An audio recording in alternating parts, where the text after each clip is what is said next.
All righty, there we go. All right, welcome everybody to an impromptu Saturday afternoon stream, Coffee and Art, now in the afternoon today. So I got some color books in my mail, so I thought I'm going to go ahead and stream it because I can't wait till Monday. Plus, I went to Hobby Lobby and got a few things, so I'm going to show you that. This is a book I've already, I ordered this a while back and had not done anything in it.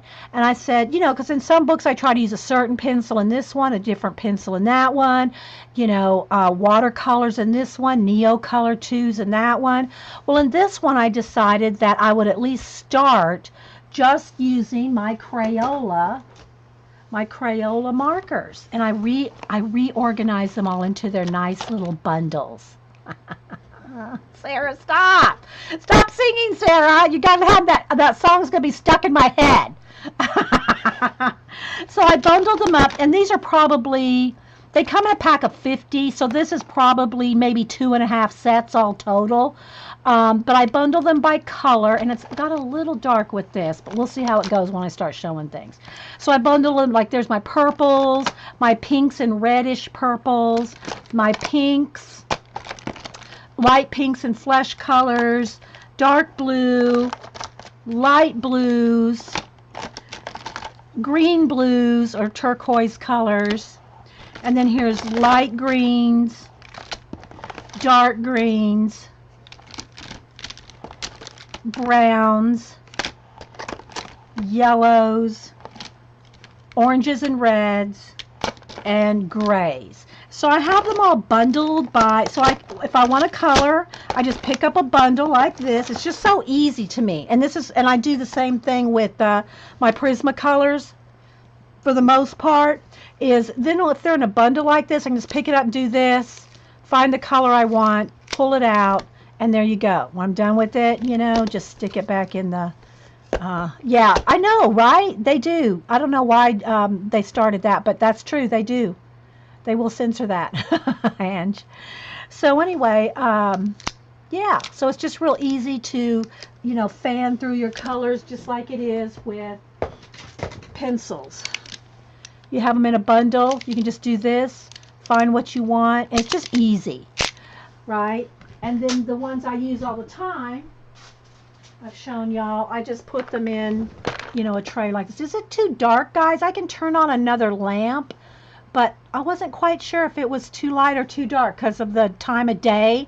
It's a different time of day when I usually stream, because normally when I stream, the sun is like beating right through my window, right here, right over there. So anyway, so this is how I keep most of my pencils that I'm using like all the time.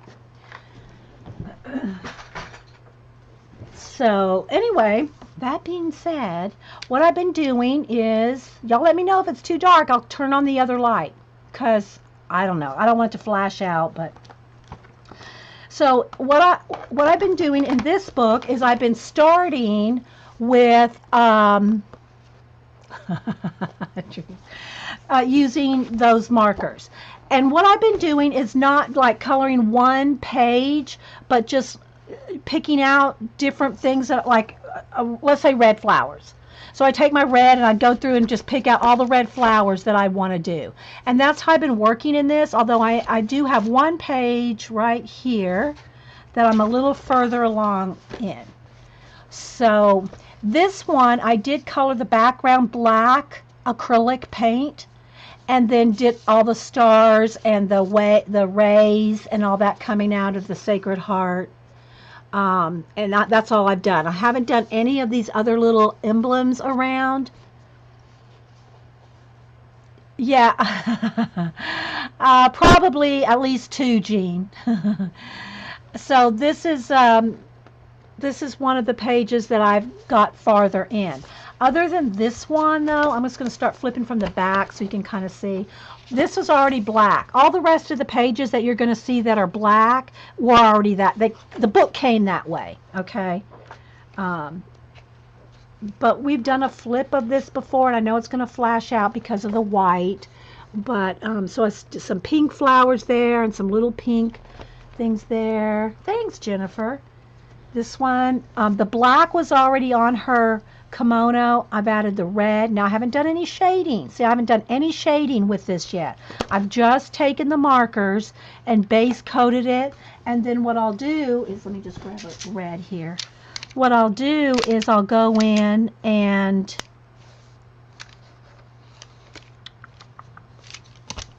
start shading and doing, you know, more to it.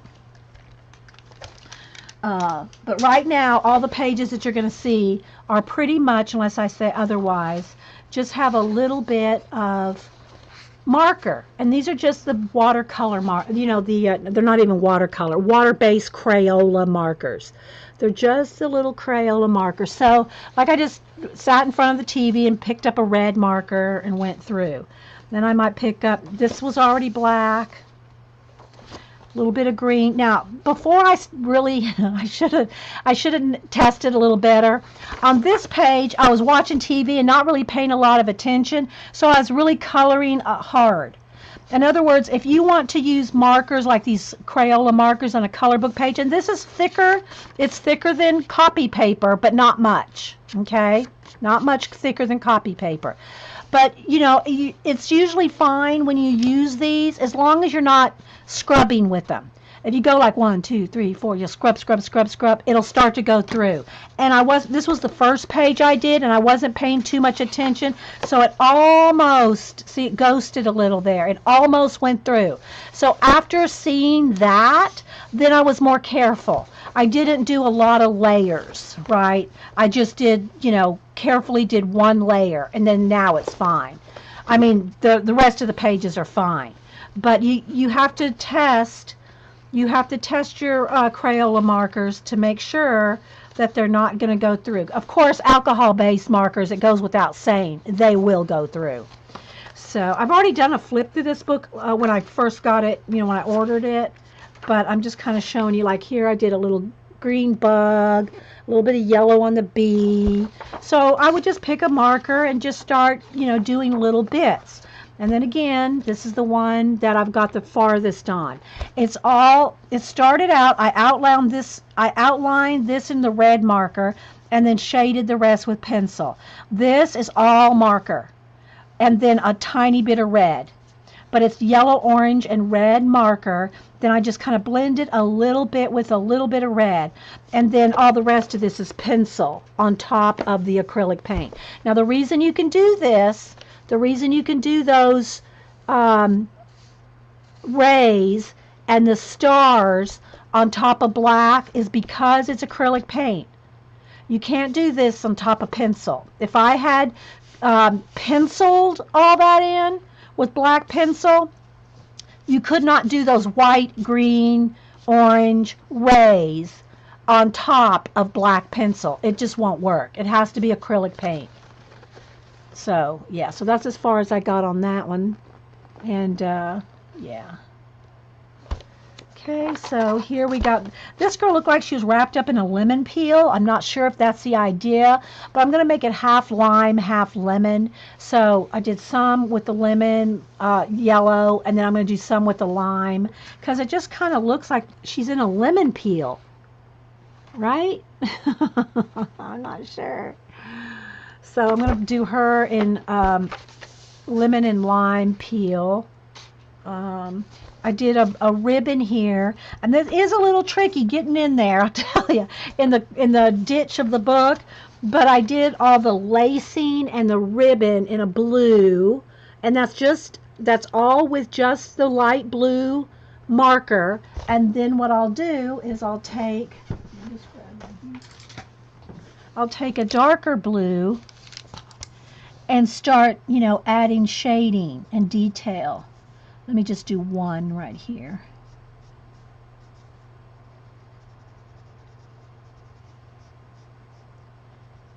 Then you just go back and do more detail.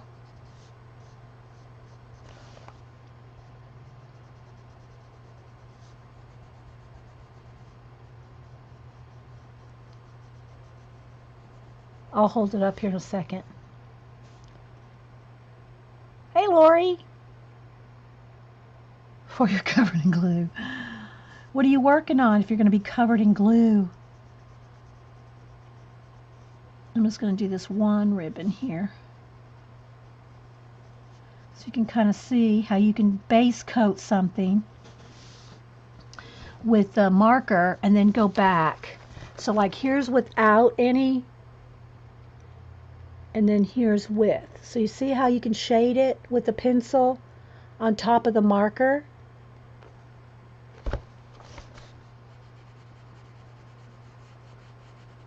Like that. So that's the idea behind all of the marker, is then go back and do this kind of thing over it while you're working on it. But I got the lace, like it's like a corset, right? And then there's a ribbon. This one, I started with the little broom, some sunflowers, and some straw. Hey, Dot. And again, no shading yet, but it's just, it's so fun to be able to have the base coat already there, and then to be able just to go in and do a little bit of shading. You don't have to do much.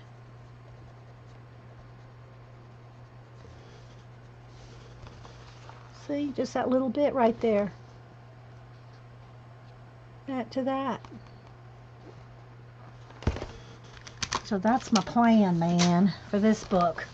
It's just, you know, when I just don't want to have to think about anything, I just take my markers and just fill in.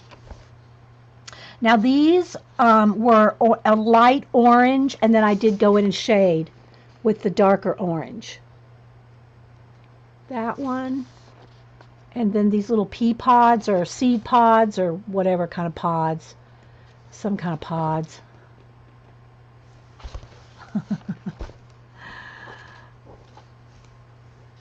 What else? And I started doing some water lilies here. And a little yellow moon. Not a whole lot yet in this one. I did some kind of some crayon apples or something. I didn't want to look. I wanted them to look like an exotic, unknown fruit, so I did them in teal. So I did these little apples or whatever they are in a color of marker. This color marker. This, and there's no names on them. I can't tell you a number. But anyway, I base coated them in this color, then went on top of it with pencil and shaded the little apples or whatever they are. So there's that one. I need to refocus my camera, I can tell. This was already black in the background. Lotus pods? Thanks, Sarah. Lotus pods. Okay, so I think that's all I got done in this one. So this is the Color Me Enchanted. Again, let me move some stuff out of the way here. Refocus. When you show a lot of white, it wants to unfocus.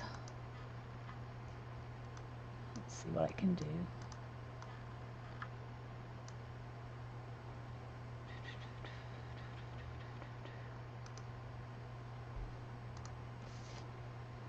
If it gets too dark, guys, tell me, because I don't have a lot of lights on, because it's a different time of day in here.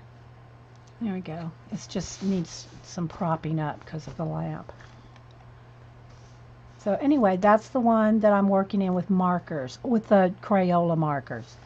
Okay, so let me show you what I got in the mail. What did I do with them? Oh, where did I put them? Oh, here we go. So I'll show you the first one. Laura enabled me on this one. She knew I was getting this one. I'm just using this to prop up the, just to have it a little bit of anti-glare. So the Mysterious Library, and Laura did a flip of this one. So I'll just do a kind of a quick flip. But if you want to see a page by page, look at Anxiety Art Adventures, Laura. She did a complete page by page of this. So it's the Mysterious Library, a coloring book journey into fables. And it's all different fairy tales and fables. When Laura was doing it, they were trying to figure out, and it is in the back. It's in the back which ones are represented. The Princess and the Pea, the Red Shoes, you know, all of them are named in the back. So she enabled me. I had to buy this one when I saw it. Hey, Christy. And I haven't got the spine mashed on this one yet. So I'll just do a kind of a quick little flip. Can y'all see okay? I think it's showing up all right. I'll just do a quick flip here. Isn't that cool though? This one goes this way. Castle.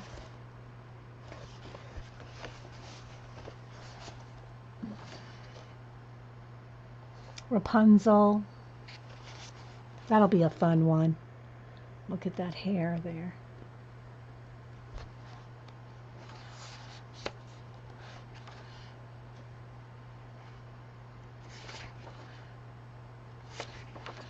Just a quick flip here so you can see.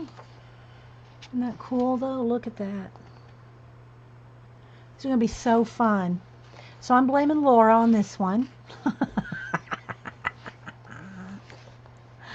Because she showed a flip of this and I said, I got to get that one. But when I went to get this one, of course I found a couple others. There's the Princess and the Pea. And I am waiting on my Paula markers. And I told y'all this last week. I ordered Myth Morphia. It's on, pre-order. So I ordered it when I ordered my 80 Hoo Hoo Hero markers. Well, I went with free shipping. So my markers aren't shipping till Myth Morphia ships. But that's okay. I can wait. I can wait till, Myth Morphia ships. But I was wondering why everybody was getting Janet and Eileen got some, and for Jen, and Eileen got hers. Everybody's getting their markers. I went, wow, why aren't my markers shipping? Well, that's why I bundled them with the pre-order. And I could go in there and separate them out and all that and pay for shipping, but it's okay. I'll just wait. It's too much trouble. I'll just wait till they get here. I know, isn't it? Look at that snow globe. Hey, Donna.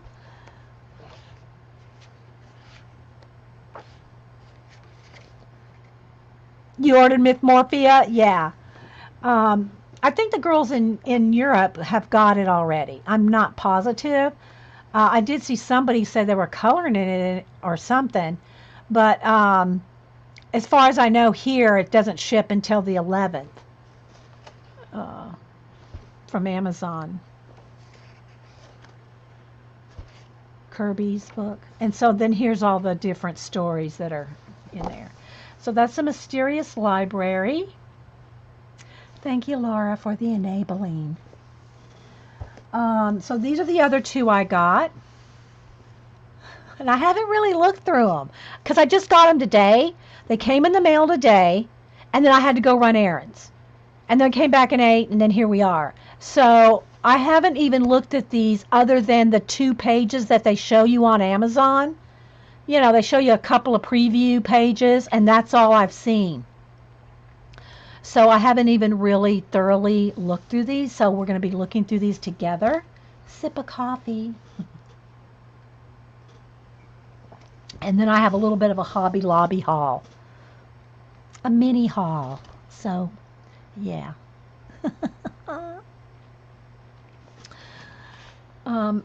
Oh, I was going to ask you, Ange, are you going to be showing Paula's haul on your show?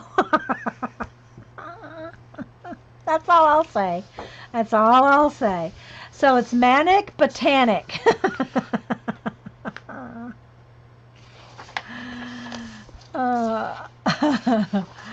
So, and these are one-sided, and it is thin. They're thin. It's got a little, hey Terry Trouble, it's got a little bit more tooth than your average copy paper, but it's as thin as copy paper, but it's a little bit of tooth to it. So I'm not sure what kind of paper they printed it on, but they're one-sided, so if you wanted to use any markers or anything on this, just tear it out or put something behind it, so it doesn't go through. Did you get some? No, Jean. Jean, you're so funny. So yeah, like here, you got to kind of look close because they're in there, a lot of detail. I mean, I'm glad somebody else did the Zentangle because I sure wouldn't. That's a lot of detail. But again, if you like gel pens or like the Crayola markers, you can get in there real tight with those. But even with this, I would definitely put something behind it, even with the Crayola water kids markers, because it probably will go through even that. But if it's one-sided, it doesn't really matter. And if it's an 8.5 by 11, so this may be a little bigger, I take those out and put them in a binder. Yeah. But this would also be a good one to do a watercolor wash. Again, it will wrinkle it because it's thin, but you got to, if you were careful with your water, you could neocolor these, and then almost like a grayscale where a lot of the shading would be done for you because it's so heavily lined, right? Yeah. So, and how I usually tackle that, Jean, is like if it's a lot of green in the back, I'll just do a complete wash of green over that and then go in there and pick out the flowers after the wash is dried, you know? So, like the same thing for the frogs. One wash of green over the whole frog and then just go in there and pick out some dark green. That's how I do these kind of pages. These little bitty, tiny detail pages is I'll do a wash and then just go in there and pick out.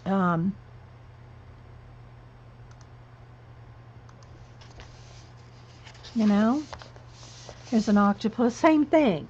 If you wanted to do a purple octopus, and seriously, this is almost all octopus. There's maybe a little bit of background showing. I would completely put a coat of acrylic wash, water down some acrylic paint, and do a complete wash over this whole thing, let it dry, and then go in there and pick out the details. I might do that in a minute. Let me put a Post-it note on this one. I mean, I won't color the whole page. I'll do the wash.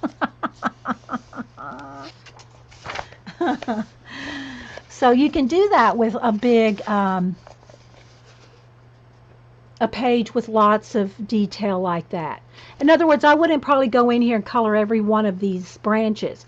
I'd probably just color a nice wash of brown over all of them. Pedro, yes, Janet, Pedro. Oh. But isn't it cool? I mean, I love the look of Zentangle. I just don't want to do it, That's just, I don't have the patience for it like Janet and some of the other of y'all can do some awesome Zentangle. I don't have the patience to do Zentangle. Well, I can say, let's put it this way. I don't enjoy doing it. I could if I had to. I've done a little, but I don't enjoy it like some people do. Look at that. Isn't that cute? Look at that eye.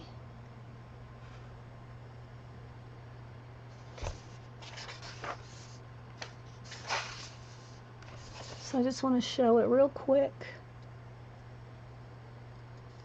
I don't think I've seen this anybody do a flip of this. I mean, I'm sure somebody has. I just haven't seen it. But this reminds me of like Art Nouveau almost. The lines, the flow. It just reminds me of an Art Nouveau style. Does it, y'all?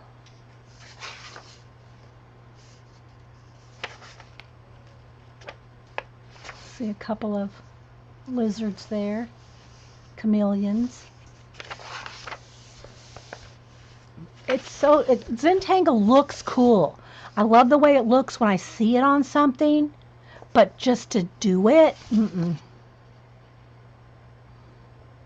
See just that little bit of checkerboard in the moth up there.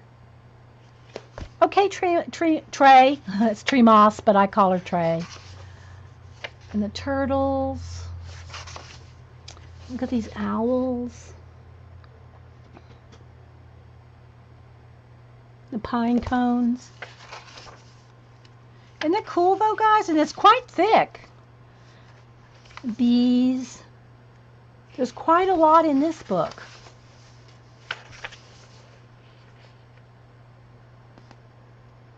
Rooster. A hen down here. Flamingos. Eileen's not here, is she? But look how cool the detail. See, it's just got a touch of Zentangle-ness to it. You know, a little bit almost Celtic knot looking.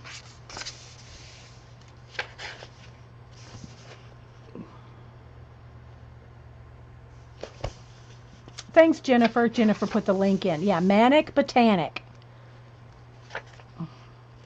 Some lobsters. Elephants. Snakes. Moths. I think those are moths. Lunar moths. Like one right there in the middle, maybe. Lunar? I guess it should be Luna. Luna moths. Lunar. Oh, flowers. It's an alligator in there. Another bit, like, I think he comes around this way. Some birds. Turkeys. Eagle. A couple of eagles there. I think those are eagles. Beetles. Eagles and now beetles. Those horned beetles. I know, it's so detailed. That's why I said, Button, to do a wash over. I'm gonna show you on the octopus in a minute. Oh wait, I got something from Denise. It may be a thing on the girls are down in Florida at cheer competition. Oh no, that's they're just playing around before the competition, it looks like. Swimming pool and all that. Bat, a bat and a spider web.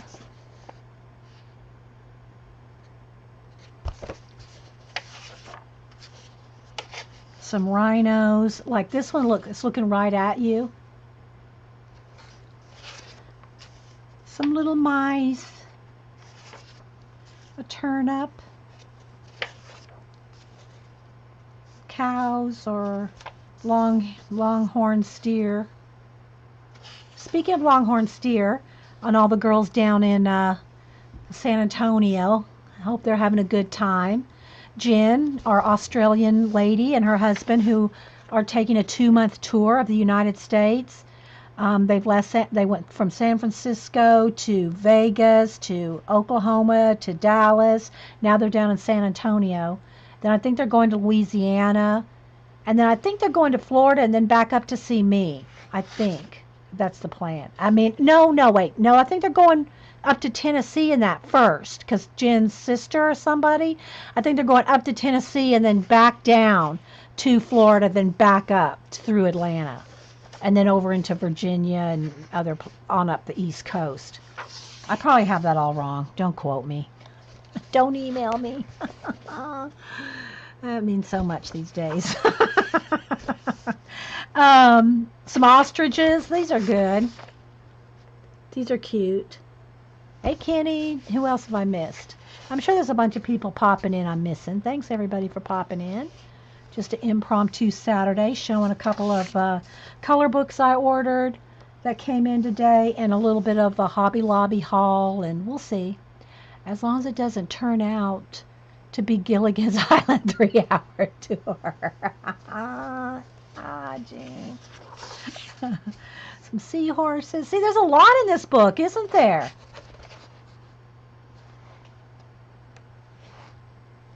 Zebras. Ibis, maybe, or a heron. Heron. And some just random butterflies and beetles and flowers. And that's it. There's a lot in that. Manic Botanic, and there's the author and all. So I got that one. And then the last one I got was Myth and Magic, an enchanted fantasy coloring book. And it's by Kinuko Y Craft. I'm not sure. Anyway, there it is. Can't get any closer than that because it'll flash out. I don't have autofocus on. So this is the last one. Yes. Yeah, Janet and Jean are switching stream times on Monday because Jean's got something to do. That she's got a date. Jean's got a date Monday evening. So yeah. Okay, so this one, again, I haven't looked through it because I just got, this one's perforated, I think. No, maybe, no. No, it's just the way this first page is. It's not, wait, it is perforated. Is it perforated? It's semi-perforated. I can't, no, I don't think it is. I think that's just the dent from that first page. So, Myth and Magic, a coloring book by Kinuko,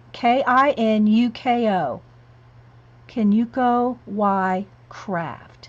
Let's read this. Painting is my language, my poetry, my therapy, my meditation, my passion. It's everything. It is me. It is who I am. When I look at paintings created by the masters of the Italian Renaissance, I am filled with the presence of the artist, as if the artist's energy is still there, somehow captured in the pigment. The color and light dazzle and enchant me, propelling me to another time and place with a feeling of eternity. When I was invited to create a coloring book of line drawings, I was excited to share my work, yet felt the challenge of working without my beloved paint, the dazzling full spectrum of color and pure pigments. I long to experience the tactile, sensual energy of direct contact between my hand, the paint, and the surface. I want to convey all the emotion of each illustration to its fullest expression. How could I achieve that without paint? Yet after creating the first few sketches, I delighted in the idea that you and I will craft a masterpiece together. So, please, lose yourself in stories of mythic beings, heroines, fairy princesses, and enchanted landscapes as you imbue each illustration with jewel-like tones or subtle hues to make it your own. My line compositions are an invitation for you to fall in love with color. Artists don't create as a gift to others. They create for themselves because it fulfills some inner need. So listen to your inner voice and tell your own version of those stories. My wish is that you will embrace your coloring journey and ignite your passion for color.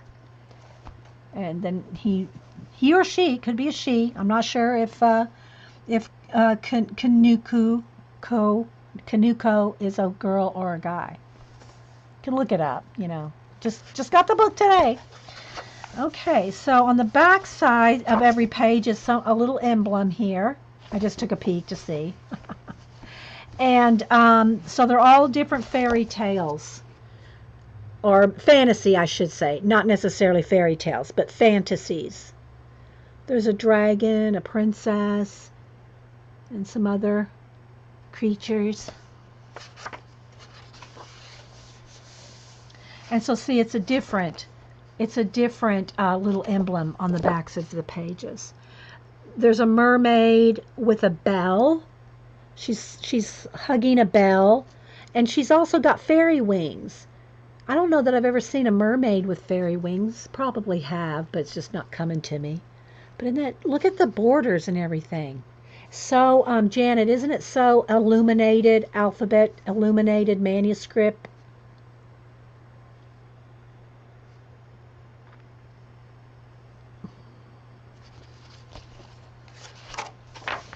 And again, a different little emblem on this side.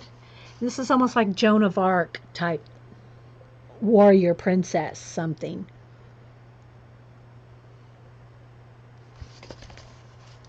A fair maid. Is that a thing, Terry?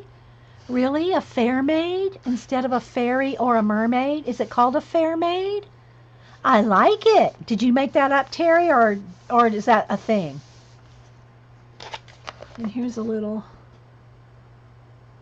deer. Castles. A fair maid. I like that. You made it up. I gotta write that down.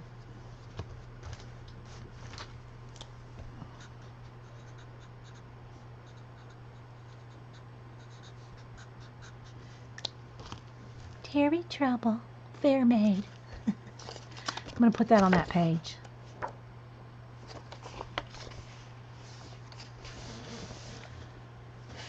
And then here's an angel.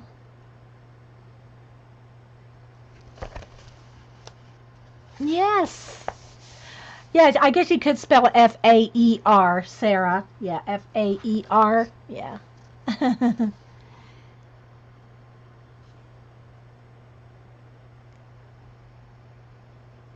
Isn't that cool? And then there's a little dragon over here. This reminds me like of a folk art rosemalling type thing. And here's a girl holding like a crystal ball. Just kind of, there's so much detail. You can, if you really take your time to look at each one, right? This looks like another mermaid.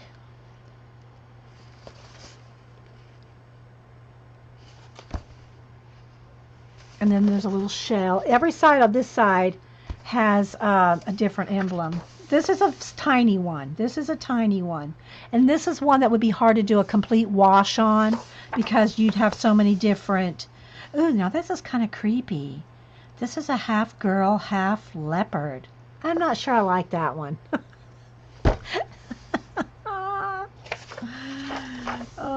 Here's another. No, see, it seems like it wants to be perforated, but it's not. A dragonfly winged fairy. Yes, I know, the tiny spaces. This is a tiny space one. But it was so... Oh, and there's titles on them. I didn't even see. Let's go back to the... It's got titles. This one's called Sunken City. The one with the bell there. Like this one's called Dream of Orchids. I didn't even notice the titles down there. And look what it has. Created or colored by. It has a place for you to sign your name, and then there's the title, and then there's the artist. Drawn by, and then there's the title, but look, colored by. Isn't that cool? I don't know that I've seen that. Have y'all seen that on any color books? Colored by. This one's called Five Birds. Claire's Wings. Little girl with wings and her little dog sitting on a little island in a pond, in the middle of a pond.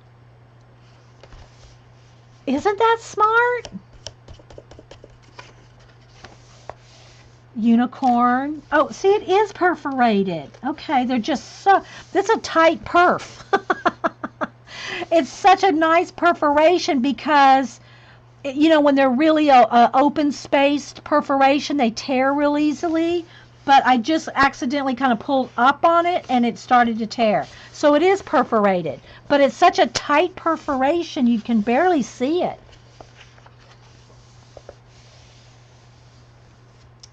This one is called Byzantine Sanctuary. See, now I should go back and read all the titles. For Beloved Wolf 832F. That's the title, 832F. That must be, okay, if it's For Beloved Wolf 832F, that must be a person. That must be their, I bet we could find them on Instagram or Twitter. Just saying.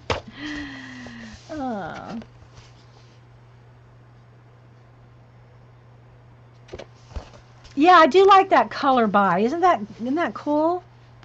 And it's one-sided, so if you wanted to tear them out and frame them or put them in, like I would, in sleeves, you know, in your page protector sleeves. Titania and Fish. Guardian, and then there's a big like world right there. I know, aren't they cool, guys? Ancient Orient. See, I started pulling up right there and tearing it out. Beauty and the Beast.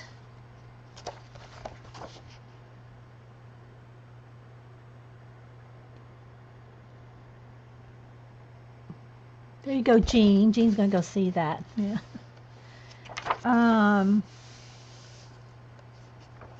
Oh, look at this one. I love her hair. This one's called Winter Rose. Look at that hair, guys. Oh my gosh. Don't you just want to color? Oh, 832F is Yellowstone's most famous wolf. He died.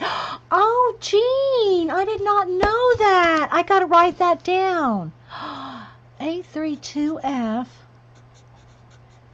Yellowstone's most famous wolf. Oh, Jean, thank you. Wolf who died. Thanks, Jean. No idea. I've been to Yellowstone, but this was like back in the 80s. I don't think that wolf was there then. So let's see. Yeah. Thanks. Oh, she had a GPS collar. Oh, is that the one that got shot? Okay, I did not know that was the. I mean, I've heard of that story, what happened, but I didn't know that was this wolf. Well, there's like a memorial to that wolf. It was a female. Okay. Thank you. Thanks, Jean. I did not know that. Still Life. Night Song. And there's a little row of little fairies with their candles. Starry Night, another mermaid page. Female. Okay, female. Okay, thanks, Jean. Dragonflies. And it's a dragon with dragonfly wings. See, that's the kind of thing we like to do. We like to do those combo things. Neptune's Daughter. That one's very cool. Isn't that cool, guys? Just holding a little dragon.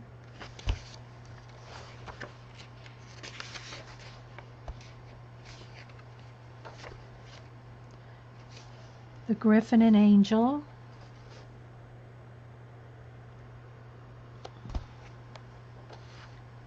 Dragon Phoenix and Flying Lizard.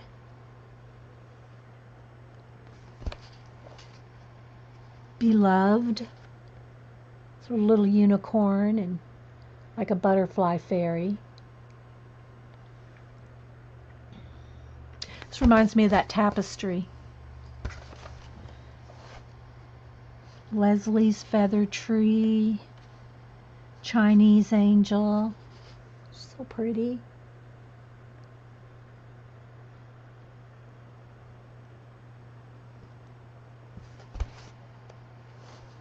Mask.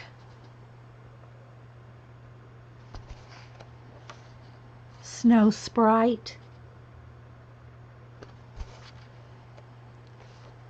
Flora.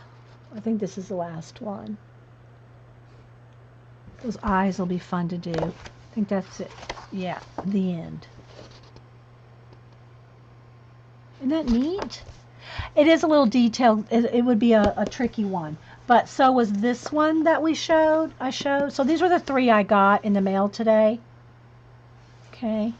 And then this one right here, I wanted to show you how you could take something, as long as it's all like one thing. This book right here that I just showed it's multiple things. You know, you can't just do like one big wash over the whole thing. But something like this Pedro octopus here, you could. So what I wanted to show you, and then I'm going to show you my Hobby Lobby haul. It's getting a little dark in here. Let's take a little dioxazine purple, and I'm going to water it down. See, it got dark, but I don't want to flash it out, so I think I'd rather have it a little on the dark side here so it doesn't flash out. So I'm just going to put a little bit of paint, okay, and water. Just going to take my spray bottle here. Water this down. I should get out one of my new paintbrushes, but I'll wait. Let's see. Whoa, almost knocked my lamp over. All right, let's see if I got enough water there, because I want this to be very, very watery. It has to be, you have to water down your acrylic paint enough to make it translucent, or just use watercolor. But the thing about acrylic paints is it gives your pencil tooth. I mean, gives a paper tooth for your pencil to stick to or to work on top of. Okay, so let's just make sure that's thin enough. Yeah, it's thin enough. Now, it will buckle your paper some. I expect it. So I don't freak out about it, but if you don't like your paper to buckle at all, just be aware, you know, it will buckle your page. So what I'm going to do here, though, is I can cover the whole, this is all one big octopus, right? Need a little bit more water. And I'm going to just do the whole background. Now I'm not scrubbing it. Do one coat. Like, see how I'm just kind of putting the brush like real quick along? If you start scrubbing it, you're going to go through the book. Oh, and I should have put something behind it just to make sure. Hang on. Because this is thin. But it's usually not, it's not the paint that goes through, it's the water. So what I'm trying to say is, don't be rubbing and scrubbing because you'll put a hole through your paper. So you got a little thinner right there. That's okay. So then you can get a watercolor look. You just got to make sure you keep it thin enough so you can still see your lines. And I don't care if it goes out, because when I do these kind of pages, I cut out. I'll cut like right along that edge and then mount it on black paper. Yeah, I know. Yeah, thanks, Terry. Put something behind that page. I know. I just thought of it at the last minute. This could just use a little bit more. Now, if you do want it darker, then you want to dry it in between. You also have to dry it completely before you start doing any color pencil. But this is how you can start on it. Okay. Let's see if my heat gun's still working. Come on, baby, one more time. There it goes. Remember last week it quit working there for a minute. Night, Dragonfly, sleep well. So it did get a little darker. It's cloudy out, but I didn't want the white paper to flash out, so I'm leaving it a little darker in here without all my 5 lamps on.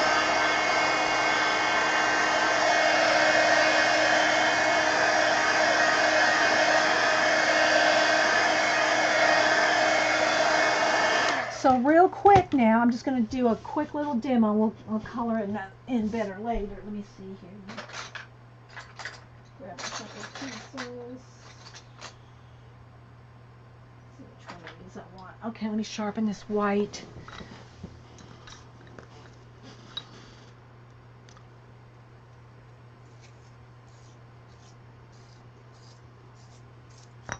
And see which, probably the lightest one, because that's too much the same.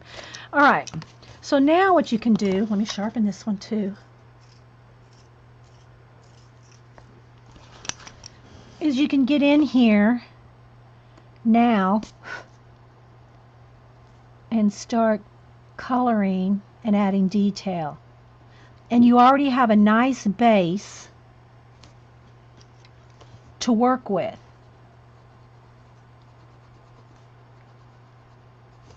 And then let's say we want to go white around those little suckers. Then we'll shade under them. I'm just going to do this one little section here. Probably can barely see because I'm not zoomed in or anything. And now I'm going to take my dark purple.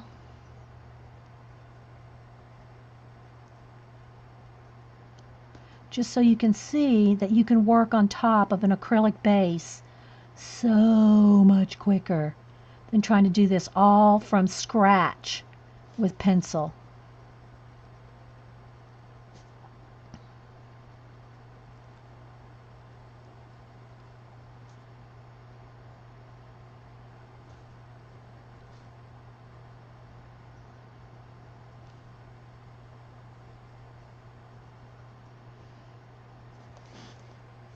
Okay, I'm going to take the lighter just to do a little blending.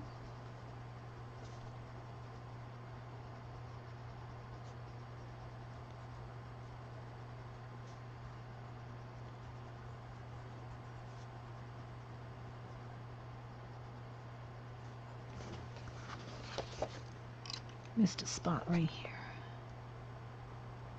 Could almost get just a little bit darker in there.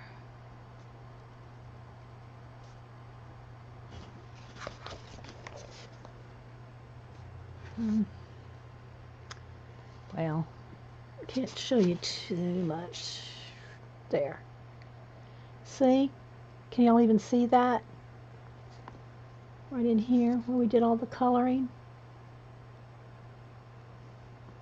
So you can go from like this to that quickly. Hey, Lindare. Hi, Natalie. Anybody else popping in? And see, that doesn't take that long. That didn't take that long just to do that one little tentacle like that. See? Yeah. So that's how you can take a wash over a whole page when it's something that you can do that with. Like here's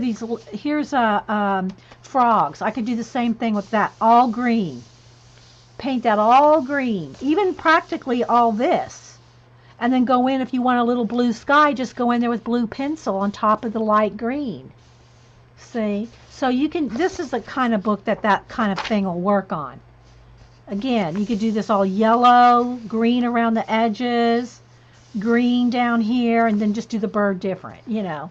So, in other words, it doesn't have to be just necessarily one color, but you can get big areas done.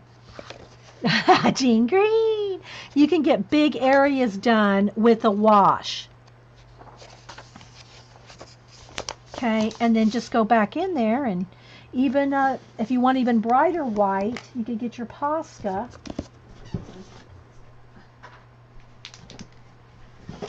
And, you know, get in there with that. Hang on, I'm going to just do a little bit right here just so you can see.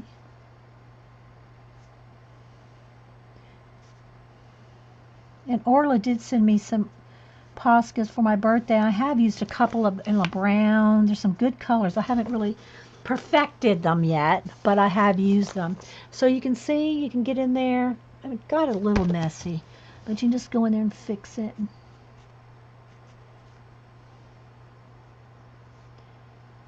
You know.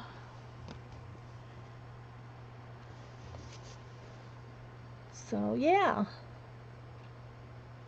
Isn't that cool? This book right here, Kim, is Manic Botanic. And I did a flip of it and I did record it. So that one, this one, and this one I ordered, I think, well, about a week and a half ago or something. And yeah, so I got these 3 in today. And I'm expecting Mythmorphia and my Hoo Hoo Hero markers on April 11th because me bundled that free shipping. Don't say anything, Janet. Okay, so now let me show you what I got. Oh, this, I don't know if I ever showed you this. I was just using it to prop up, but let me show you this. This is a cool little book. I think I got it last week, maybe. I don't think I showed it to you. But it's for me, this isn't a how to draw book. These kind of books, and there's a whole bunch of those how to draw 1,000, or I think it's 50 or 100 flowers, how to draw 100 plants, how to draw, you know, there's all these kind. To me, these kind are not, for me, instructional videos on how to draw things are great for kids. I even said, hey, Cam, after I look at this, do you want it? He went, no. It's even too simple. It's a very, very simple book. What I liked about it were the ideas, okay, not the how-to. But if you really want to just like learn how to draw, say, a penguin from a line, see, it does show you kind of a little step by step. But they're very simplistic, almost childlike. Nothing wrong with that. I love it. Drawings. Uh-oh, there's a flamingo. Sorry. Eileen's going to watch this recording and go, what the? That's 3 times you've shown flamingos in one show. You have this book, Natalie? So, for me, I don't do step by steps like this when I'm drawing. I draw the shape and go from there. But, it's just, there's so much in it, right? It's just lots of ideas. Food, and it's broke out by categories. Let me tell you the categories. They have, of course, getting started, your materials and all that. Then I have a section on animals, people, plants, foods, around the house, architecture and sites, vehicles, and seasons. And so it's just really, there's the materials. See, it starts with the animals. I think they said, then it goes underwater and different, flying ones, bugs, dinosaurs. Then it gets into people. It has expressions, clothes, occupations. I just saw this at Books A Million I think it was last week, and I said, it's just too cute. I have to have it. So, and when you have coupons and a sale, 20% off, a purchase or something, you got to get it, right? So, yeah, it would be great for a classroom. But anyway, like I said, I got it for all the ideas. Because you know how we like to do our mixed combination things? And our lists and everything? This would be a good one to add to your list. To your lists of whatever, things. But anyway, everyday events. Just, I don't know. Challenge. You can do a date book. Of course, I'm not going to do all that. Weather, zodiacs, animal alphabet. And here, it's like this. I think I have one of these. 20 ways. It's not to draw a cat, but it's like maybe plants or something. 20 ways to draw a plant, draw flowers. And it's not just flowers, though. There's plants and all kinds of things in it. But they're really inspirational to me. Again, I'm not like tutorialing these. I'm not doing a step out on these, but just the ideas in them. I thought this was, anyway, I'm just using that to prop up my stuff. All right, so what I got at Hobby Lobby. Yeah, if you go to look for this book, also look, and there are different artists do that. This one's Chika Miyata, but there's different artists that do the 20s, the 20 ways to draw things. There's a couple different artists that do that. So, yeah. You have the tree one, Terry? Yeah. They're very inspirational. Whether you even just start with the basic, like, you could just start with something and then expand on it. All right, so Hobby Lobby, clearance and sales.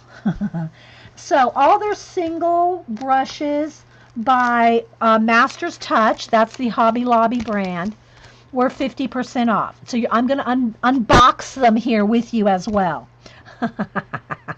They're all 50% off. Now, Master's Touch, I usually don't buy many of these because for when I use my acrylics and stuff, I'm hard on my brushes.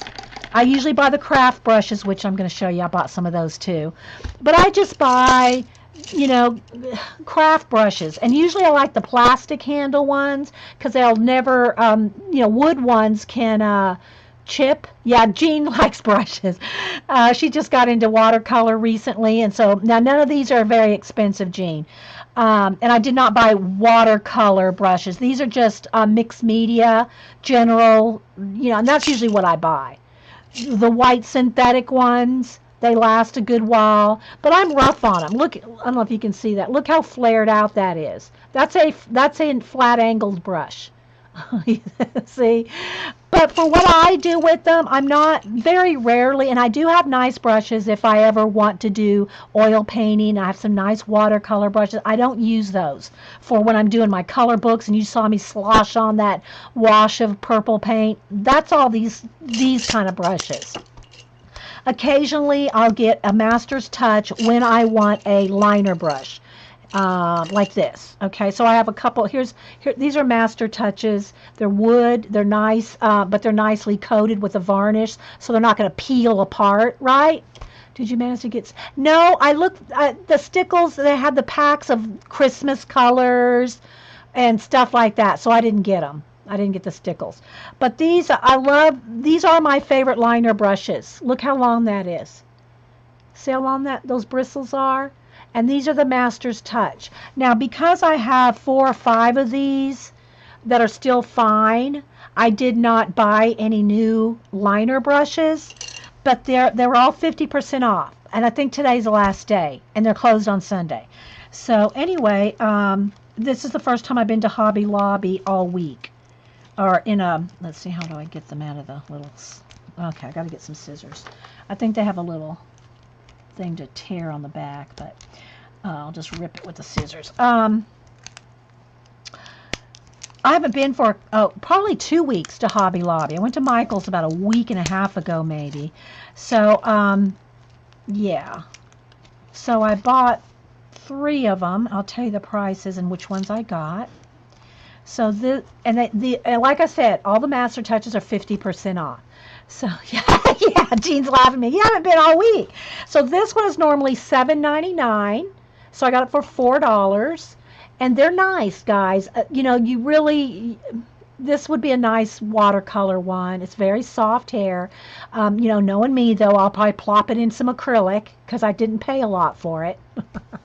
But if you pay a lot for your brushes, don't be rough on them like I am with acrylics. So there's this little angle brush. See how nice and sharp that is? Ooh, love me a new angle brush. Just saying. Look at that sharp. Sharp, sharp, sharp. So that one's normally, I think that was the most expensive of the 3. That one was $8. This one was $4.99, so this one was $2.50. I'm just trying to get the little plastic off the back, and then it has a little piece of double stick tape that's holding it on this. I think $1 of it's probably packaging. Okay, so see, it's got a little piece of double stick tape to hold it to the packaging. So this one is just a round. It's just a, what number is it? It's a number 2 round. So again, nice for getting in little tight places. But these Master Touches are nice. These are nice brushes. Okay. Then the last one that I got here was normally $4.59. Again, 50% off. And get the sticky off. And the thin ones like this one, that's a kind of a liner. They come with the plastic on them. Of course, I never keep them on there. So, and then you got to wet them to get the sizing off. They have a sizing on them. Make sure. I can't stress this enough. Make sure you wash that sizing off. And most nice brushes have that sizing in them. So when you feel the brushes, they go, oh, that's so stiff. They have a sizing on them. You got to wash that off. And make sure you wash that off before you dip it in the paint. Just saying. Wash that sizing off. Now, if you're a watercolorist, you probably would do that anyway. But you want to get all that sizing off so they're not stiff anymore. Now, it's still springy, but it's not, you know, all the hairs aren't stuck together. And this one was a script, a number 1 script liner. Okay. So those are the 3 brushes I got. Again, 50% off each. And we're going to throw them right in here because we're going to use them. The other brushes I got, wait for it. No, I think I'll wait till the... Yeah, I'll go ahead and show you now. I'm so bad, aren't I?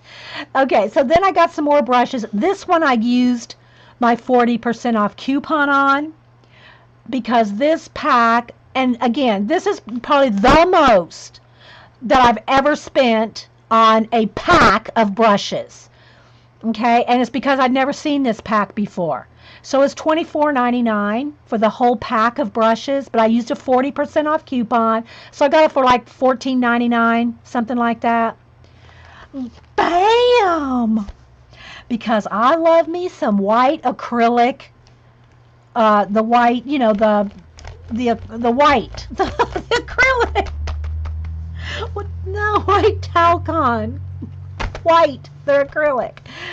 So anyway, again, it's good for watercolor, acrylic. You know, it's not really for like oil painting or anything. But these are the kind of brushes I use all the time in my acrylic work.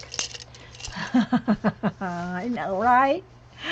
So let's just take a moment to pet, because I throw the packaging away. Take it out of the package and throw the packaging away. So I got all these for like 14 bucks, something like that. All right, so let's see. Oh, it's got a zipper pouch. Looky this. Oh, wait, you got to cut that because it won't let you do the slide. It's got like the Ziploc bag. I just pulled it apart, so it doesn't matter because it's all going in the trash anyway. So let's see about getting it out of there. Okay, let's just do this because I'm not saving that bag. I'm going to get... All right, so I'm going to take another bag. Let's take each one out.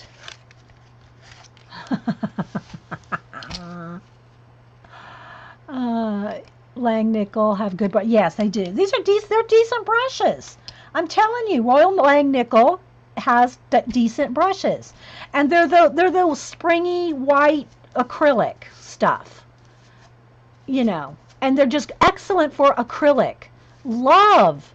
I know, Debbie, right? They're springy. That's why I like them for my acrylic. All right, so let's see what we can do here to take all these out. I'll tell you I'll try to keep them in order so I can tell you the sizes. We'll go through them one by one. This way you can see what the different kinds of brushes are if you don't already know, because I think they've got pretty much all of them in here. I don't know. I don't see... Yeah, I see a filbert. Okay. Anyway. I know. I love the springiness, too. You know? Okay. This one is... Let's see if I can... all right. This is just a 2.5 angular. Okay? Now, when I do house painting, like when I paint... When we moved into this house, how many rooms? 1, 2, 3... So we got the great room, the living room, the dining room, the kitchen, the hall, or I should say the entryway, 3 bedrooms, 3 baths. I painted this whole house in a week, top to bottom, inside, every wall, well, except going up the stairs because I couldn't reach the top of the stairs up there. That's the only place that has not been painted in this house. And most of all of the, not this brand. I mean, I had a Purdy, a P-U-R-D-Y. The Purdy is the best brand for cutting in and baseboards, but it's like this shape like this. So anyway, anyway, do you what? Nylon. Thank you, Jean. Thank you, Jean. Thank you, Jean saved me. Nylon brushes. I kept wanting to say acrylic. Nylon brushes. Thank you, Sassy Pants. Anyway, so a little bit bigger than this, about an inch wide, maybe an inch and a half. Purdy, P-U-R-D-Y, the best cutting in and baseboard brushes there are. Anyway, that's what this one reminds me of. Because see how you can get a nice, look at that. There's not a straight line you couldn't make with that bad boy. Just saying. Thank you, Jean. Nylon. I got to write that down because I know I'll forget that again. Nylon brushes. Oh. See, sometimes a word just slips your mind. Oh, no, this is just a cutting in. Then I do the rollers on the wall. Yeah, nylon brushes. Thanks, Jean. And I'm going to give you full credit for that. Yeah, no, the cutting in. You know, along the edges, in the corners, along the top, and then you do the rolling. Yes, Purdy's are the best, aren't they? Anyway, these are not Purdy's. These are Royal Langnickel. These are for painting on a painting, not on the wall. All right, the next one is a 1.5 inch flat. That's just called a 1.5 inch flat. Nylon bristle brush. It's age. Go with it. Janet goes, it's age, Dee Dee. Go with it. This one is a 3/4 flat. again, these are not things I'm going to use. They were just, it looks so cool, didn't it? With all of them in there. So I got the set, you know. Yeah. I have other ones this size that I still haven't used. I got hake brushes, and I never use, because I don't do oil painting, and I just don't use them, you know. I very rarely do a canvas painting. Although I'll show you something I bought here in a minute. It's not canvas, but... All right, so let's go through. Let's start with the biggest ones. Okay. Again, look, I'm going to show you how stiff these are. Look. Now listen, listen. Hear it? Crunch? That's because there's sizing in there. You have to wash that sizing out. Couldn't see how did the entire house with the brush in a week. Yeah, no, Palm. No, I didn't paint the whole house with a brush in a week. I got my builder's, I think it's a 10-foot ladder, 12-foot ladder, his tall ladder, because there's a couple rooms in my house that have 15 feet ceilings. So, and I'm not afraid of, I don't like to fly, but I'm not afraid of heights. I'll climb up on the top of a ladder and balance on 1 foot in a heartbeat. Climb up on a roof, any of that. That kind of height doesn't bother me. So, anyway, no, I rolled the walls after I cut in. Okay, let's carry on here. All right, let's see. This is number 24, filbert, a 24, and the filberts are the rounded. See how that's rounded? It's not an angle, and it's not squared off. Like this is a flat, and that's a filbert. Okay? Yeah, when you get a brush and it's stiff, you got to wash that sizing out. You may want to, oh, my audio's loud. Oh, thanks, Jean. Sorry. Just now somebody's telling me an hour and 10 minutes in. Okay, I turned it down. Is that better, Jean? Because I get excited and I get loud. You never heard about sizing? Yeah. So when you get your brushes, thanks, Jean. When you get your brushes and they're all, the hairs feel like they're glued together, it's because they have sizing in them. Okay. So anyway, this is a number 24 filbert. This one is, see, look, I can't even push on it. See how? So now let me wet it and get the sizing out. Okay. So now it's, you know, flexible and soft. Okay, you got to get that sizing out. This is a number 22 angle. They call it angular, but an angle. Okay. And if after you're done, this is the best way to help your brushes too. Now I know there's soap. There's special like what, you know, soap, bars of soap for your brushes. I gotta say, guys, I just use whatever bar of soap I have handy. Probably not the best thing, and I am more careful with my sable oils and all that stuff, you know. Of course, you don't use water and soap for those. Unless you're using water-soluble oils, which when I was doing oils, I was not using water-soluble oils. I was using oils. Oil oils? Oils. I was using oils. Anyway, when you're done, if you want to keep that nice crispness, if you take your wet brush, clean it out, clean it really well, and then just take your, like, let's just say this is your bar of soap. You take your bar of soap and just run it over your bar of soap, and then flatten it out and let it dry, okay? And it'll be nice and sharp and crisp. Now make sure you wash that soap out before you go. You know, rinse. Always start with the wet brush. If you get in the habit of wetting your brush, even if you damp out all the excess water, get your brush wet so that you're not just putting acrylic paint on your dry bristles. That is terrible for your brushes. Dry, you know, I mean, acrylic paint, just dipping a dry brush into it. Even if you want to dry, what's called dry brushing, you still want to get your bristles wet, pat it out, squeeze it out, whatever you want to do, but have the bristles cold to the touch. You know, so that they're wet. It's wet. And then you can still do a dry brush technique, even with damp bristles. But that's what I do with my brushes when I take the time to do it. When I go in the, you know, at the sink and clean out most of the time, I just use this. Here's my, let me just move this. Here's my This is what I usually use to clean out my brushes right there. As you can see, usually there's one side that's dirtier than the other because I'll clean out here, rinse out here, and then I keep a paper towel right underneath like this. So when I clean a brush, this is why I'm hard on my brushes. I do this. Clean it out, rinse it off, and then damp it off like this, okay?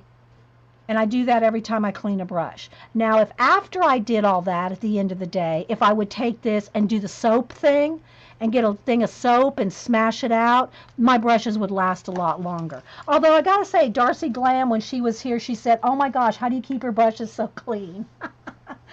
They'll stain. I mean, like this was a white, that was a white bristle at one point. They stain, you know, they'll stain. But they should still, like, look, see how it's green? It's clean though, right? Okay, let's move along. I think we did that one. Okay, so the next one, again, see how stiff that is? Look, I can't even bend it. Now you could uncrunch it with just your fingers, but it's best. It's best if you put it in water and kind of swish off that sizing. Hey, Bunny. Okay, so let's see. Let me dry that off. All right, so this one is a number 20 flat. Okay. I won't clean them all because it'll take too long. This one is a number 18 flat, a number 16 flat. Let's go to the flats here. Wait, this one I think is bigger. Well, maybe they're the same. Let's see. Do I get two of those? I don't know. A number 10, a 10 flat, a 10 flat. So it gave me two 10 flats. I'm trying to see if there's any other duplicates here. There might be on some of these tiny ones. All right, then this is a number 16 filbert. This is a number 14 angular. I just call them angles, but angular. Here is a number 12 round, and the rounds are like literally round. They're round brushes and pointy like this. Again, see how stiff that is? It's because there's sizing in it. See, I can't even bend it without getting it wet. So let me get that one wet, get all the sizing out of it. Okay, so see how it's a round brush? I don't know. It's completely round and pointy. Yes, it is a nice selection, isn't it? Okay, there's something on that one. What is it? I can feel it. There's a little something on there. I don't think I picked it up in the water. There's a little, maybe it's just a little more sizing I need to rinse out. Okay. Then we have a number 8 filbert. Again, the filberts are kind of, you know, they're not flat. They're, well, let me get the big one here, like this. See how they're rounded? It's not a round, though. A round is where the ferrule is round. These are like, you know, smashed, sort of. These are filberts. If there's a really good variety of brushes, there are not many big round brushes. Yeah, yeah. This is the only big round one in here. There's a couple other rounds, but yeah, let's see what size. Okay, this is a number 4 angular. These are my favorite brushes, and probably a number 4 would probably be my closest to my very favorite, because it's small enough but big enough to do what I do with them. You know, mixed media, art journaling, color booking. And the thing about them is, see, you can have a nice, you can get a flat, you can get a straight line, and you can get a dot, all in one brush. It's the versatileness of this brush. Okay, then we got a couple other ones here. This is a number 6 flat, a number 4. This is a short angular. It's a bright. Yeah, a bright. It's the brights are shorter. Okay, this one is, and my Badger Hair Bright was my favorite oil painting brush, just saying. Badger Hair. Number 2, 2 flat. Okay, and then we got a bunch of smaller ones here. There might be a couple similar. This is a round. This is a number 5 round. Then the next one down is a number 3 round. Then we have a number 2 shader. This is called a shader. I don't know what the difference between this shader and a filbert is, because it's the same shape as a filbert, but they're calling it a shader. Then let's see, a number 1 round, a number, just getting hard to see here. I need to turn on another light. Why can't I even see that? Oh, it's a half, that's why. It's a half detail. It's a detail brush. It's a detail. Yeah, see, I don't name them those kind of things. Another detail. That's a zero detail, and a, what's this last one here? I guess I could just look at the box. This is a quarter detail. So yeah, some detail brushes. So all that, all those in there, and again, it was the white Talon, Talcon Royal Langnickel. I don't know about this. Royal Langnickel nylon. Thank you, Jean. All of these were in that pack. How many were there? Did it say? I didn't even count. 25.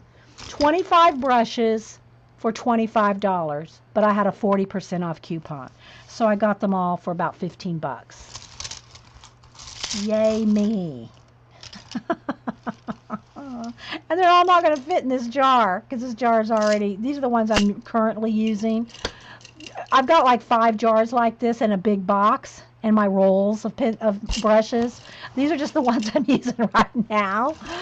So anyway, these will have to have their own jar. I'm going to have to find a jar just for these babies. That's a heck of a deal, right? Do I have a jar handy? I love these little mason jars, but I think they're all full of things. So I'll just set them to the side for now until I find another jar for those. Okay. Then at Hobby Lobby, these 2 archival ink pads were on sale for $3.59, regularly $6. They're normally $5.99. This one's a Wendy Vecchi, and this one's at the Ranger. They're both made by Ranger, but you know, Wendy Vecchi is the designer series. But it was cornflower blue. I've not ever had a cornflower blue. I was excited about this. Let's bust them open. I have black archival ink. I love my black archival inks. And so anyway, thought you know, for half price, I'd get the brown and a cornflower blue. So let's bust these babies open. Yeah, these are in store. Yeah, these were at my Hobby Lobby. Now, if they're dried out, they'll be going back.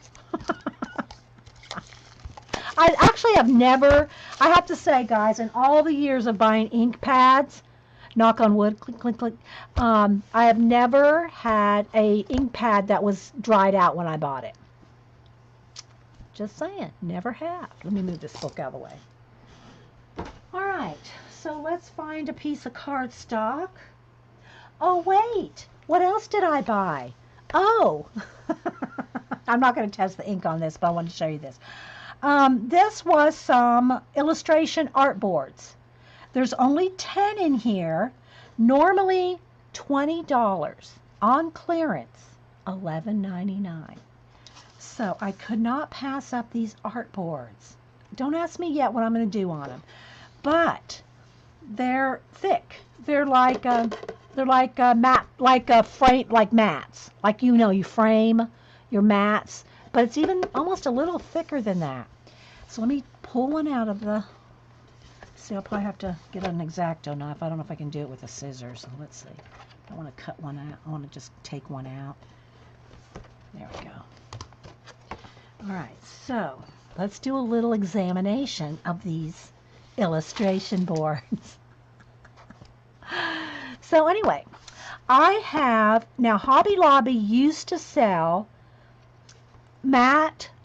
leftover mat board, okay? Like if they cut the centers out of a mat, and I have them around here somewhere, but they have texture, right? Usually.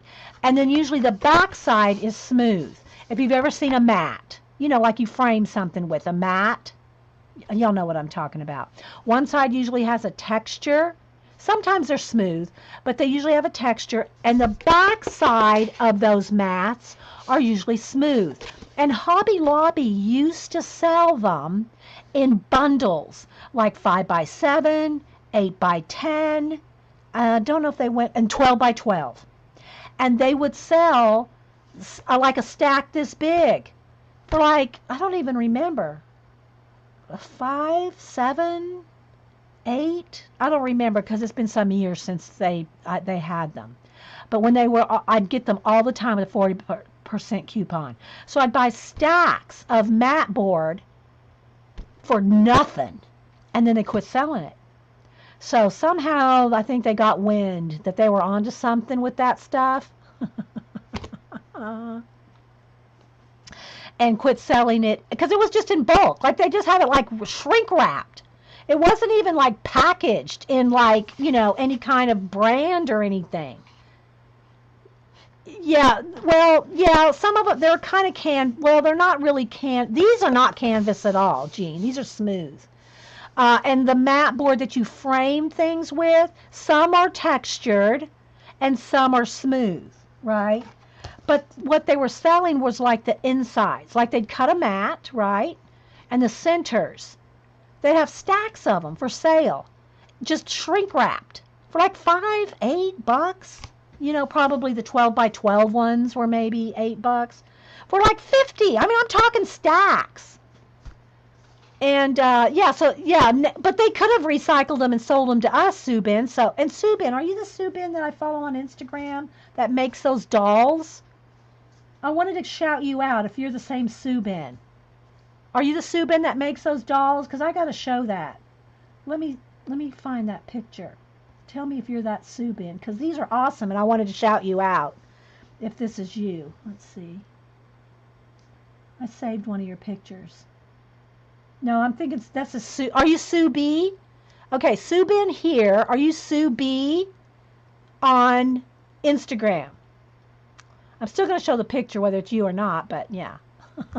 But it's Sue B on Instagram. And there's a lag. I have to wait for it to catch up. Hey, Vicky. So anyway, these are smooth. These are really smooth. It's, you know, that's not textured at all, Jean. I don't know how well, I'm sure they'd work with watercolor. I've never used this particular Canson illustration board. And the only reason I bought it was because it was half price. I wouldn't have bought it for $20. So, but because they were, you know, $12, okay, $12. No, you didn't make it. Okay, well then let me show you these. This is Sue B. This is Sue B on Instagram. If y'all want to go find her, look at these dolls.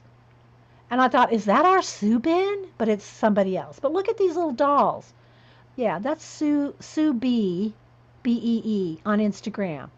Aren't those cute as little buttons? Right, Buttonatic?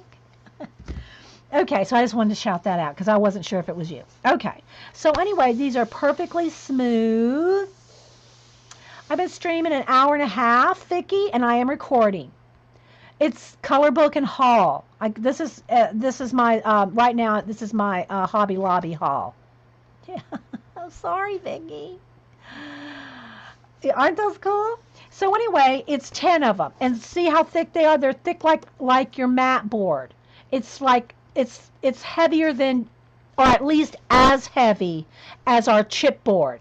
Really, it's even heavier, and they're real sturdy. They're real stiff. Okay, they're made to not buckle, right? So I'm sure you could use water on them. Ink, marker, pencil is what they're saying.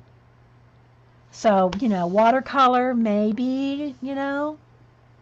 I mean, I don't know how much water it would take without pilling,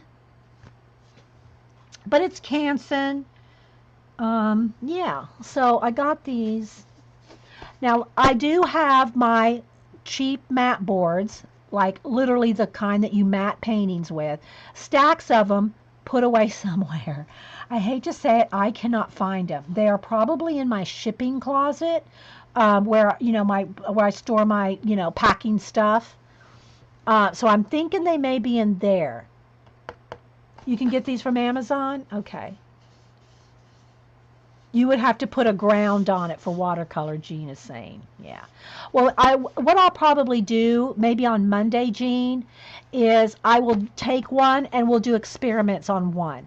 We'll do some water, we'll do some marker, we'll do some pens, we'll use one for a test sheet, okay?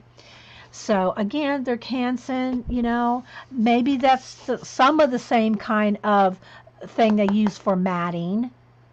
I mean, because the mat boards that you buy in those bundles were all different ones. You'd have a black one, a brown one, a green one, some pink, white, but I used the backs of them, and they didn't have Canson on the back. And you could use the backs of almost all of them were white. So all you have to do, even if this was textured in those bundles of matte pieces, just turn it over and you got a white board. You see? Yeah. So if you're ever at a frame shop or even Hobby Lobby, I don't know, maybe your Hobby Lobby will still sell them. Check and see. Mine quit maybe a year ago, maybe a little longer, because I haven't checked for a while because they said they stopped at my Hobby Lobby. So I don't know. But you could always just buy mat board. You can buy pieces of mat board. You could buy a big, 40 by 60 piece of mat board and have them cut it down for you. A huge piece of mat board's probably under $10, and you could get like maybe 6 out of this, 6 of these out of a big sheet of mat board, and you could get off-white, white, or ask them if they have any scraps, to play with. But anyway, again, the only reason I bought these is because they were on sale for half price. So for $12, 10 pieces, $1. I'm paying like $1.10 for each one of these. I figured, yeah. So that's what I got at Hobby Lobby. Now let's go back to our 2 ink pads. Here, Vicky, we just went through this. I bought these, Vicky.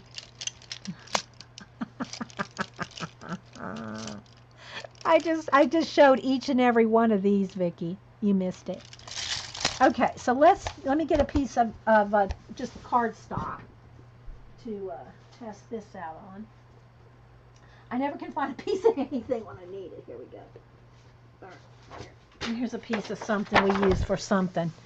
All right. And let's see. Let me just find a stamp here. Do I want this one? Here, so let's try one of my hand carved. Here's one of my hand carved stamps. I haven't carved any stamps in a while either. Okay, this is I never can say his name. Hieronymus Bosch. The guy that did the Garden of Delights paintings back in the... I can't say his name. Don't make me.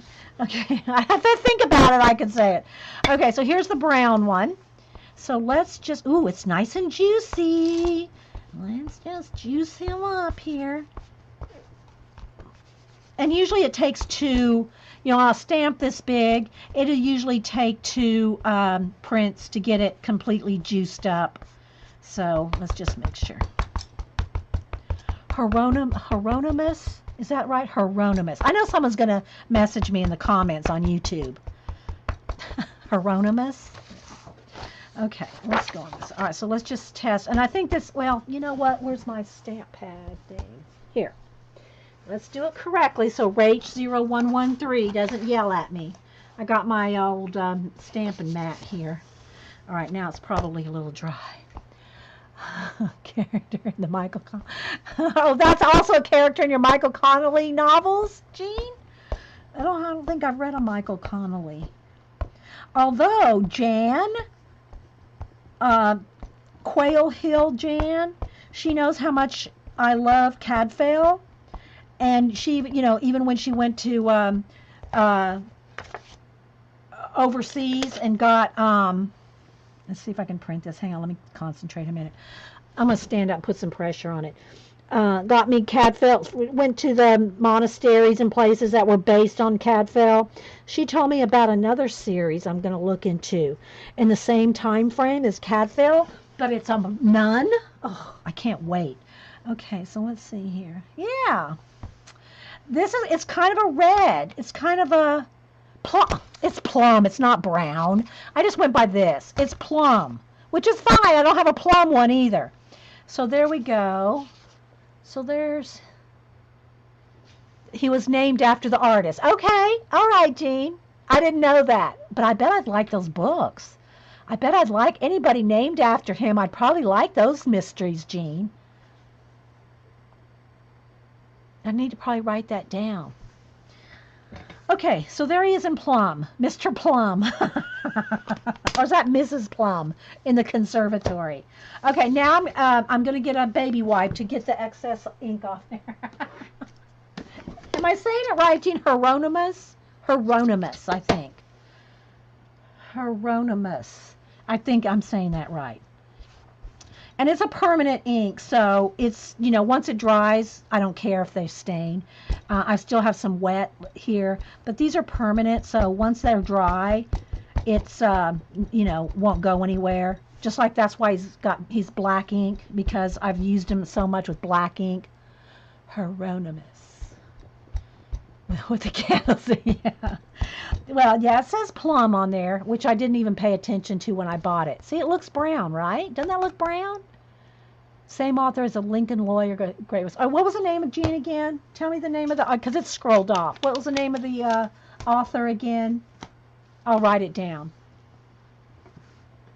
Yeah, but his first name, Hieronymus. I think I've got it now. Hieronymus? Hieronymus? Okay. Everybody's correcting me phonetically. I'm getting the phonetics of it in there now. And I have studied his symbology. I have charts and lists and drawings of all his symbology in his paintings. Michael Connolly, okay. With 2 N's. Thanks, Jean. But the one that, what do you call it, Jan, and how I remember it is because Ellis Peters is the woman that wrote Cadfael. Well, the man that wrote this series, Sister, and I have it written down, just look for Peter Ellis. Instead of Ellis Peters, who wrote Cadfael.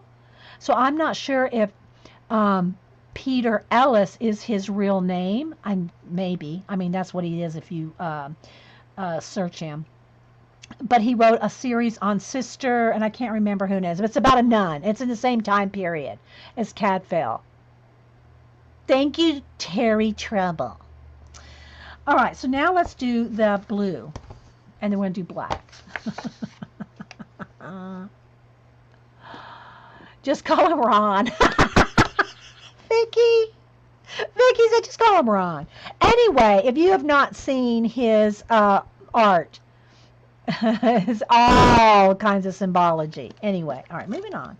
Let's go with the Cornflower Blue Wendy Vecchi Ranger Archival ink pad. Okay, so here we go. Let's look at the Cornflower Blue. Okay, why is it a little loose? Okay, for some reason it's loose in there. Okay, it's loose.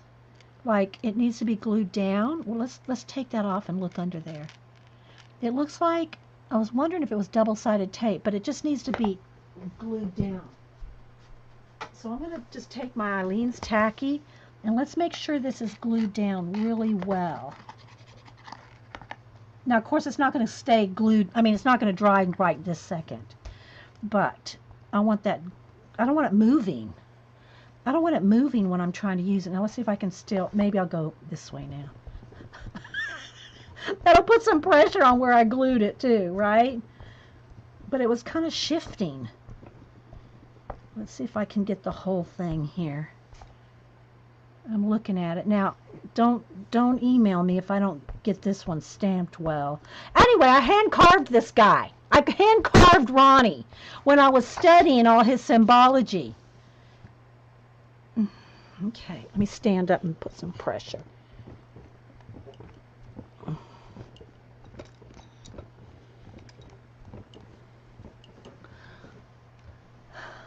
Harry.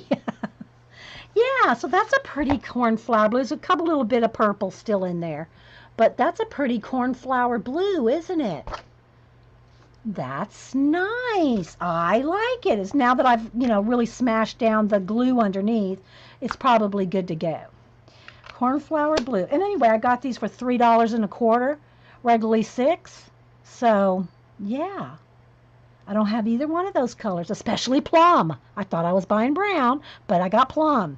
Mr. Plum and Miss Cornflower in the library, in the conservatory. Okay, I'm going to write that down. Jean recommends.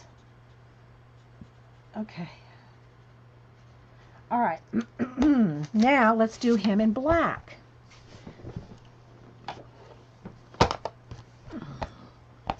So, going to my black. Now, this may be dried out because I have not used this. No, it's still working. I haven't used this in wow, months. But it still looks like it's good. And what I'm doing is kind of stamp and just giving it a little bit of a twist, just a little bit, like kind of getting the juice out of the stamp pad, kind of. I probably should have cleaned that off, shouldn't I have? Oh, well. Yeah, so let's go here. Again, I'm going to stand up and put some weight on it.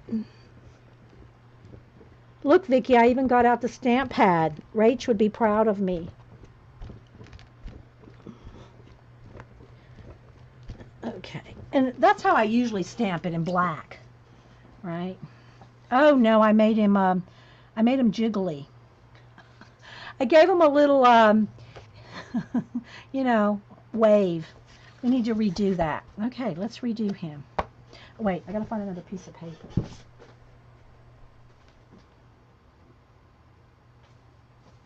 See, Rach would not be proud of me. All right, here's another. Because I made him googly-eyed. I made him a little shaky. Well, not shaky, wavy. I can't be moving around when I stamp him. Or you can do this too. Let's try it this way. I'm going to put it on here and just gently rub. Let's see if I get a better impression. Yeah, let's see this. Because this is a large stamp. The larger ones are a little... Hey, Marilyn! The larger ones, and I think I shifted it again. I think I felt it shift. We'll see. His vision is blurred. Yeah, let's see. There we go. That's better. See the difference between the two? See what a good imprint makes?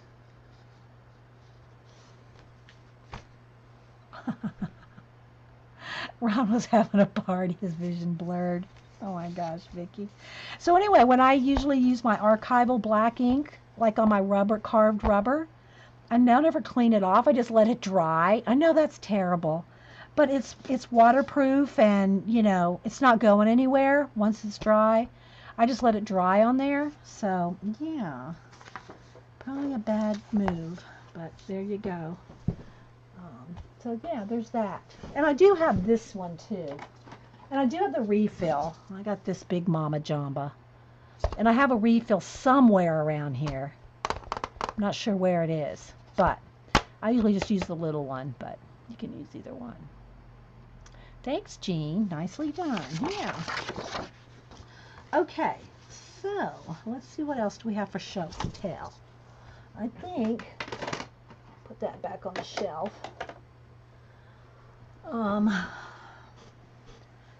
Wait, what is this? Oh, that's Adirondack. Adirondack, I have eggplant. I just saw it on the shelf. But this is a pigment. What's this one? This is, I know they're probably two different things. Somebody can tell me. But I have the eggplant, and now this is the plum. And then I have the cornflower blue. I don't ever stamp anymore, guys, unless it's just something I've carved, you know? Unless it's just something I carved myself. Okay. So, I do have a stamp around here that says don't email me. I forgot who sent that to me. Might have been Laurel.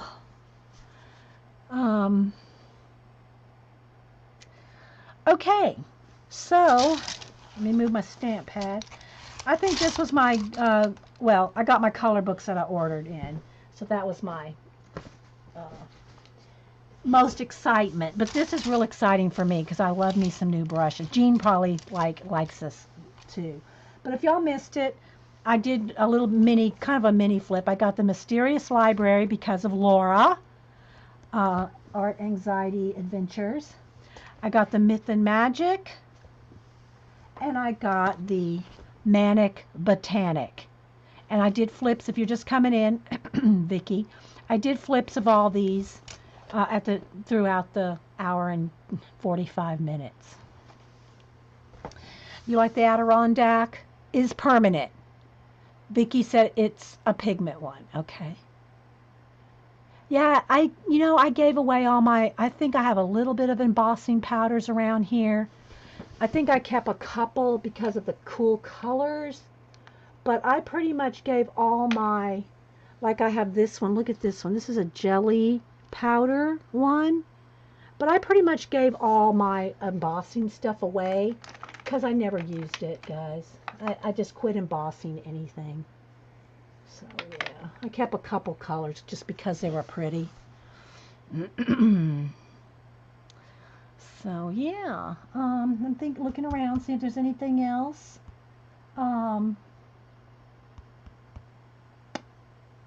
New or done. Oh, I did finish. Let me wash my hands before I touch a color book. Hang on.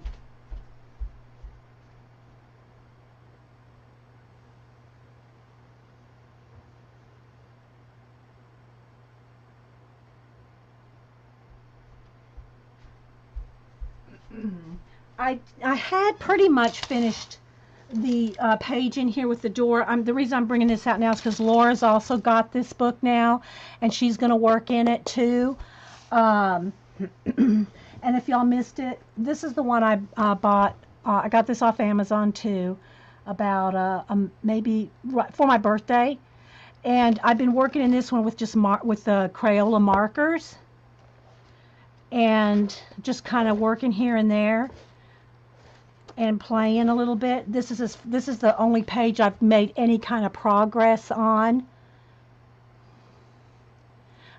Mel G bought it. I know. I'm sorry. We all enable each other. What can I say? So this is as far as I got on this page, and I did paint the background with black acrylic. That's the only way that you can get these nice feathered glows and rays on top of black. Well, you can get it on top of it. Like this is pre-printed, right? But this had a white background, so if I would have put black pencil, there's no way you could get that to go on top of black pencil. So it's black. I did paint all the black acrylic, and all this you see here is pencil ray. All this up here, that's all pencil ray. But this is started with just those Crayola markers, the kids ones, these babies, the cheap ones, 50 of them for $10. Use a 50% off coupon.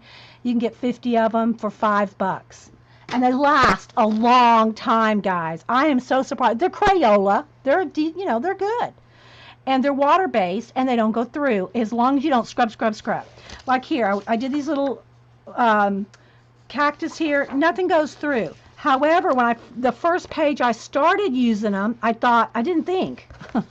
I didn't think about, and here's where I'm doing a lemon slice one. I didn't think about it going through. I just didn't think, because it never really ever goes through a color book page as long as you don't scrub with it.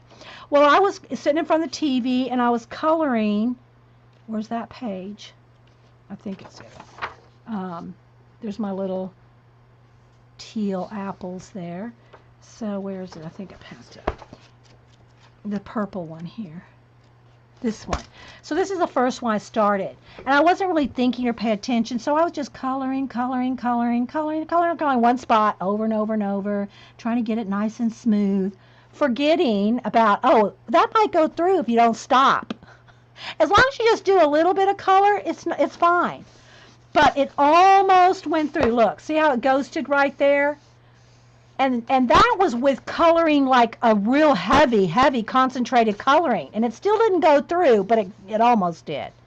So as long as you just color, you know, like look at this. I did it like a red heart, dark green marker, bright red and orange marker. It didn't go through. Now the yellow, of course, is this side. I mean, you know, the yellow is from coloring her. But it didn't go through. So as long as you're careful not to over scrub your Crayola markers, it's fine. And then you can see here where I started shading with pencil. See the dark blue? See, like there's the light blue with no shading. And then there's where I started shading. So yeah. So I just, you know, just kind of whatever I felt like coloring. I just picked up a marker, and if I wanted to do something on that page, I just did something on that page and moved on.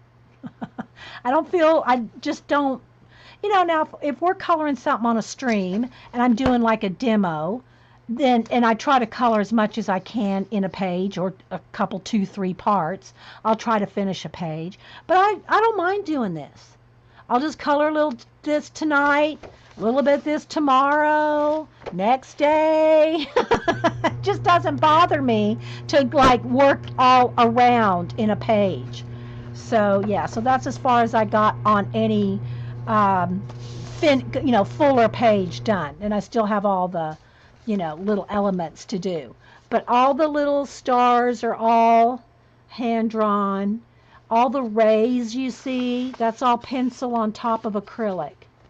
This is dark, you know, green, 2 shades of green ray on top of black acrylic, and then some orange glow around the fire with pencil. Bye, Sandra. Thanks for stopping in.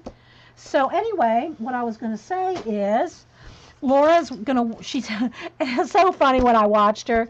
She said, I'm not cutting those doors out. See, I cut them out. You know, the doors that go on the birdhouses. She goes, I couldn't desecrate the book. I couldn't cut that out. Well, you know me. I cut them right out. And we put them on the page. So what I did is I did do a little bit more work on this to completely finish it, because when I took a photograph of it to post, even to the Facebook group that this girl has, I don't know her name, Clara Markova has a Facebook group for this book. I didn't show these doors open because I had not finished the insides. Well, I did finish them. So now they're finished on the inside.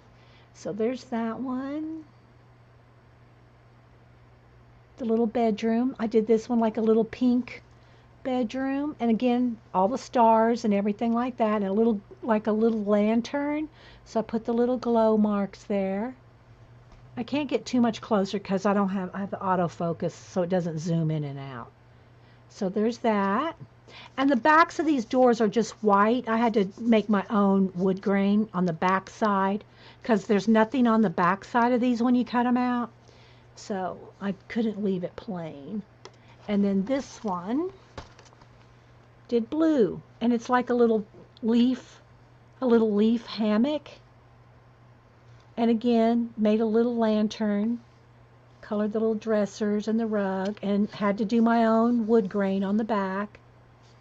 And So, and then the little hinges. And then I did add a little bit more little white to the key. And I know everybody says that looks like a sock monkey right there. I did kind of, he had some like pupils in there. I kind of got rid of those. But I did highlight some of the chain and the metal on the key. And so, yeah, so I did finish this because these weren't finished on the inside when I posted the picture. So I wanted that done. And that's all I've done is, oh, and I did do a swirl on here that needs to be put into tan.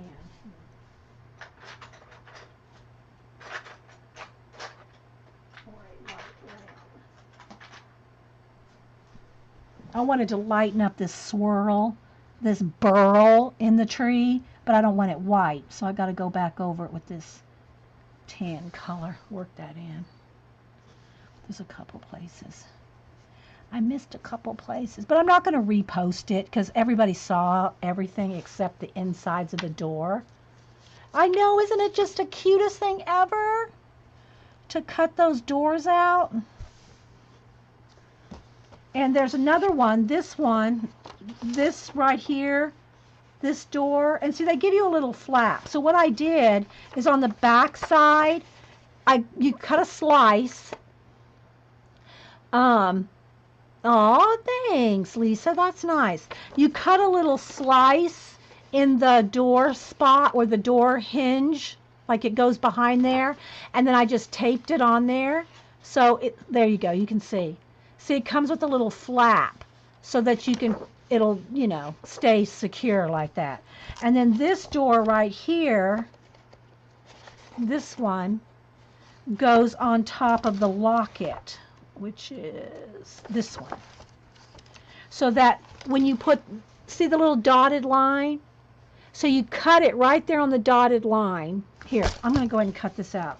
I'm not going to color it right now, but I'll just show you how it works. And I'm not going to tape it in because I don't do that until I at least get it going, because you don't want to try to color behind a hinge. That would be a while.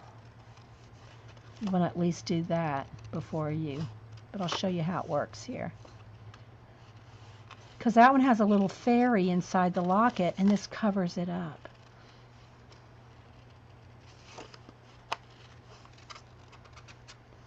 So if you have any questions while I'm fussy cutting for just a second.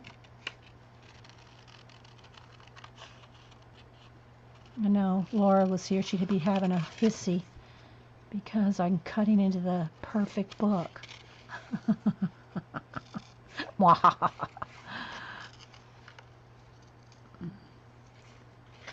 Hey Valerie, anybody else popping in I missed? I'm just cutting off this little door that goes on top of the locket that hides the fairy in the locket. And this paper is pretty thick. It's not cardstock, but it's probably, I don't have Janet's little measuring tool. I'm guessing 65 pound maybe. I don't think it's 90. Let's say maybe 65. I'm guessing lepi, whatever. I think that means cut in Czech. Yes, I know. She was thinking the same thing, Vicki. Laura'd be freaking out. Okay, so let's go over to the locket. Here. Now, you definitely want to put something behind it, right? Let me get a cutting mat here.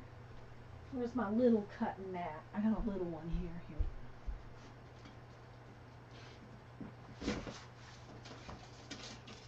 Hang on, there's stuff on top of it. Let me get my little close to my heart cut mat out. I'm going to put it under here. Get my X-Acto knife, which probably needs a fresh blade. But it might get one more cut. Okay, so what you do, and let me just make sure, yeah. They have dotted lines there, so I make sure I only have one page. I'm just going to cut right there on the dotted line. And then what you do, and again, I would color some of this first because it's going to be too hard to color around this if I tape it in. Sample pictures from this coloring book is a link to the Coloring Queen's blog where she has a coloring contest. Well, you can post a link, Beth. I won't have time to enter a coloring contest. But anybody here, go ahead and look at Coloring Queens. Beth put the link in here, but go peruse the awesomeness that is the Coloring Queen. She has a contest going. Thank you, Beth. Okay, so now I got that cut. And so what you do is you just got your little flap and you put it in the little thing here. And what I would do, I got to cut it just a little bit more. Gonna make it just a little bigger. Let's see if that's good enough. Okay, so again, see how it's white on the back? I'll have to paint this. Oh, the contest is closed. Oh, well, then never mind. If you're watching this, don't go over there and enter a contest. It's closed. I don't know. Okay. So anyway, I will have to paint the back of this like metallic or something because I won't want this white when everything else is colored, right? So here we go. This is what it's going to look like, right? And what I'll do later is I'll put a piece of tape here to hold it so this won't fall out. So when you've got it done coloring, you got this locket. See? And then you open up the locket, and there's the little fairy inside. Isn't that cute? So yeah. So that's the same thing that I did with these doors to the little bird houses. And then painted the inside of the door with the faux wood grain. I know, wasn't that such a great idea for her to come up with these little doors? She should have, I wish she would have had more. Because I think that would have been awesome to have even more. But she just had the 3. And then there's the little picture of which page you're supposed to use it on. Because it's all in Czech. None of it's in English. So you got to kind of figure it out by visualizing it. And that's all I've done in this book. So I probably should put a tiny, tiny bit of piece of tape because this might fall out and then I'll be sad.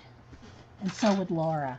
So I'm just going to I'm not going to completely tape it in, but I just want a little piece of Scotch tape there just so that the door doesn't come out.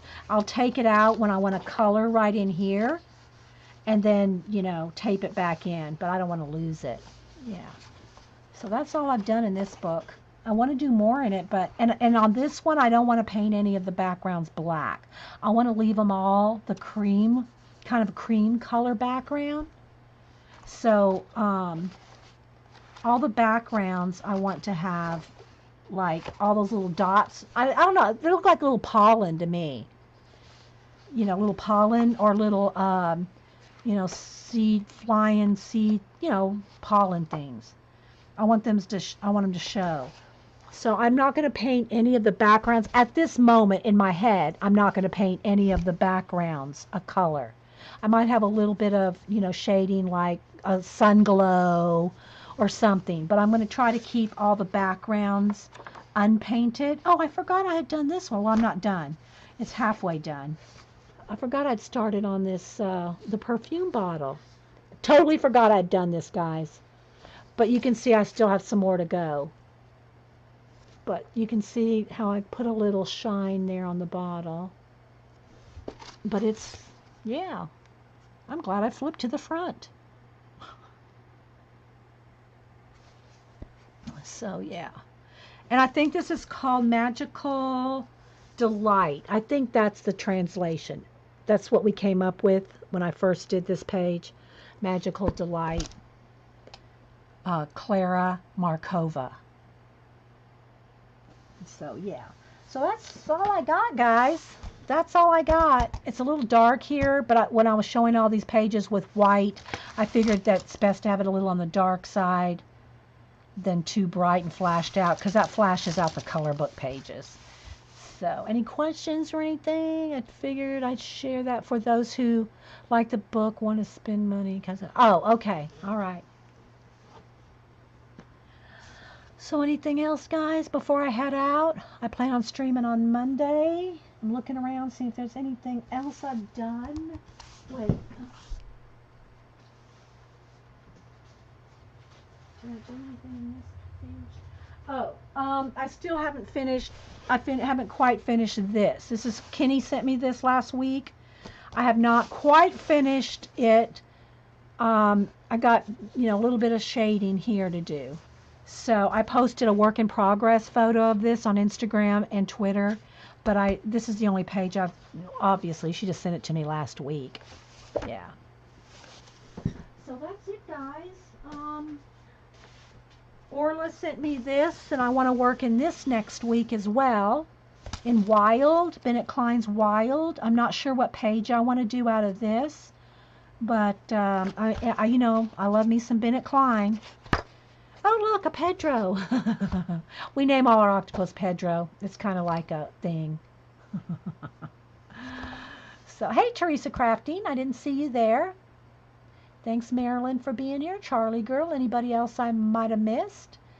And I don't know if Paula's streaming tonight. Does anybody heard? Okay, good. I'm so glad you got to pop in, Debbie. Debbie starts back to teaching on Monday. Thanks, Mel G. Does anyone know Paula Journal Artista is streaming? She usually streams Wednesday nights and Saturday nights when she's not working. But we never know unless, till she tweets, and I haven't heard. So, but y'all make sure and peruse the awesomeness that is Paula. Okay, guys, I'm going to head out, and we'll see you on Monday, or, different streamers. Some streams tomorrow.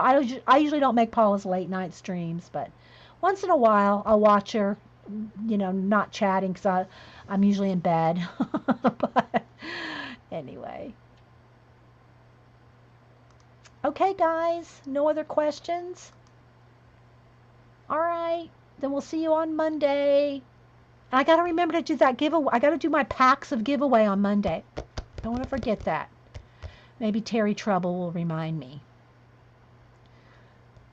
Thanks, guys. We'll see you later. Bye. I'll take a darker blue and start, adding shading and detail. Let me just do one right here.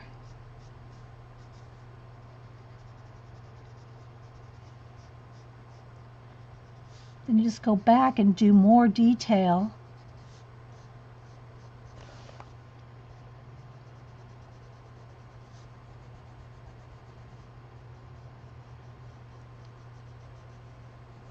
I'll hold it up here in a second. Hey, Lori. Before you're covered in glue.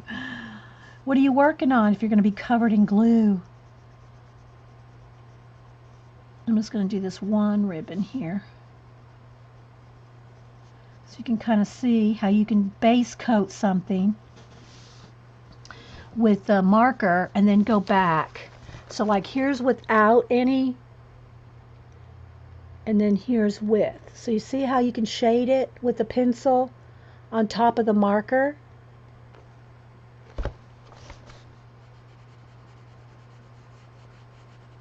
Like that. So that's the idea behind all of the marker, is then go back and do this kind of thing over it while you're working on it. But I got the lace, it's like a corset, right? And then there's a ribbon. This one, I started with the little broom, some sunflowers, and some straw. Hey, Dot. And again, no shading yet, but it's so fun to be able to have the base coat already there, and then to be able just to go in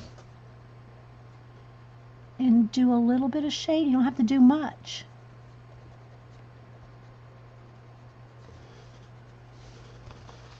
See, just that little bit right there. That to that. So that's my plan, man, for this book. It's just, you know, when I just don't want to have to think about anything, I just take my markers and just fill in. Now these were a light orange, and then I did go in and shade with the darker orange. That one. And then these little pea pods or seed pods or whatever kind of pods. Some kind of pods.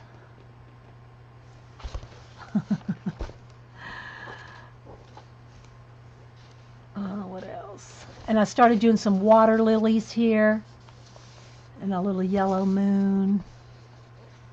Not a whole lot yet in this one. These Crayola markers on a color book page. And this is thicker.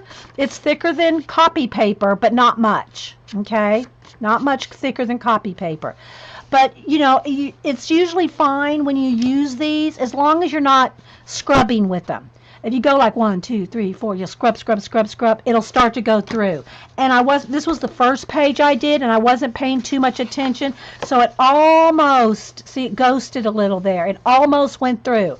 So after seeing that, then I was more careful. I didn't do a lot of layers, right? I just did, you know, carefully did one layer, and then now it's fine. I mean, the rest of the pages are fine. But you have to test. You have to test your Crayola markers to make sure that they're not going to go through. Of course, alcohol-based markers, it goes without saying, they will go through. So I've already done a flip through this book when I first got it, you know, when I ordered it. But I'm just kind of showing you, like here I did a little green bug, a little bit of yellow on the bee. So I would just pick a marker and just start, you know, doing little bits. And then again, this is the one that I've got the farthest on. It started out, I outlined this in the red marker and then shaded the rest with pencil. This is all marker and then a tiny bit of red. But it's yellow, orange, and red marker. Then I just kind of blended a little bit with a little bit of red. And then all the rest of this is pencil on top of the acrylic paint. Now the reason you can do this, the reason you can do those rays and the stars on top of black is because it's acrylic paint. You can't do this on top of pencil. If I had penciled all that in with black pencil, you could not do those white, green, orange rays on top of black pencil. It just won't work. It has to be acrylic paint. So, yeah, so that's as far as I got on that one. And, yeah. Okay, so here we got, this girl looked like she was wrapped up in a lemon peel. I'm not sure if that's the idea, but I'm going to make it half lime, half lemon. So I did some with the lemon, yellow, and then I'm going to do some with the lime, because it just kind of looks like she's in a lemon peel, right? I'm not sure. So I'm going to do her in lemon and lime peel. I did a ribbon here, and this is a little tricky getting in there, I'll tell you, in the ditch of the book. But I did all the lacing and the ribbon in a blue, and that's all with just the light blue marker. And then what I'll do is I did some kind of some crayon apples or something. I didn't want to look. I want them to look like an exotic unknown fruit, so I did them in teal. So I did these little apples or whatever they are in a color of marker, this color marker. And there's no names on them. I can't tell you a number. But anyway, I base coated them in this color, then went on top of it with pencil and shaded the little apples or whatever they are. So there's that one. I need to refocus my camera, I can tell. This was already black in the background. Lotus pods? Thanks, Sarah. Lotus pods. Okay, so I think that's all I got done in this one. So this is the Color Me Enchanted. Again, let me move some stuff out of the way here. Refocus. When you show a lot of white, it wants to unfocus. Let's see what I can do.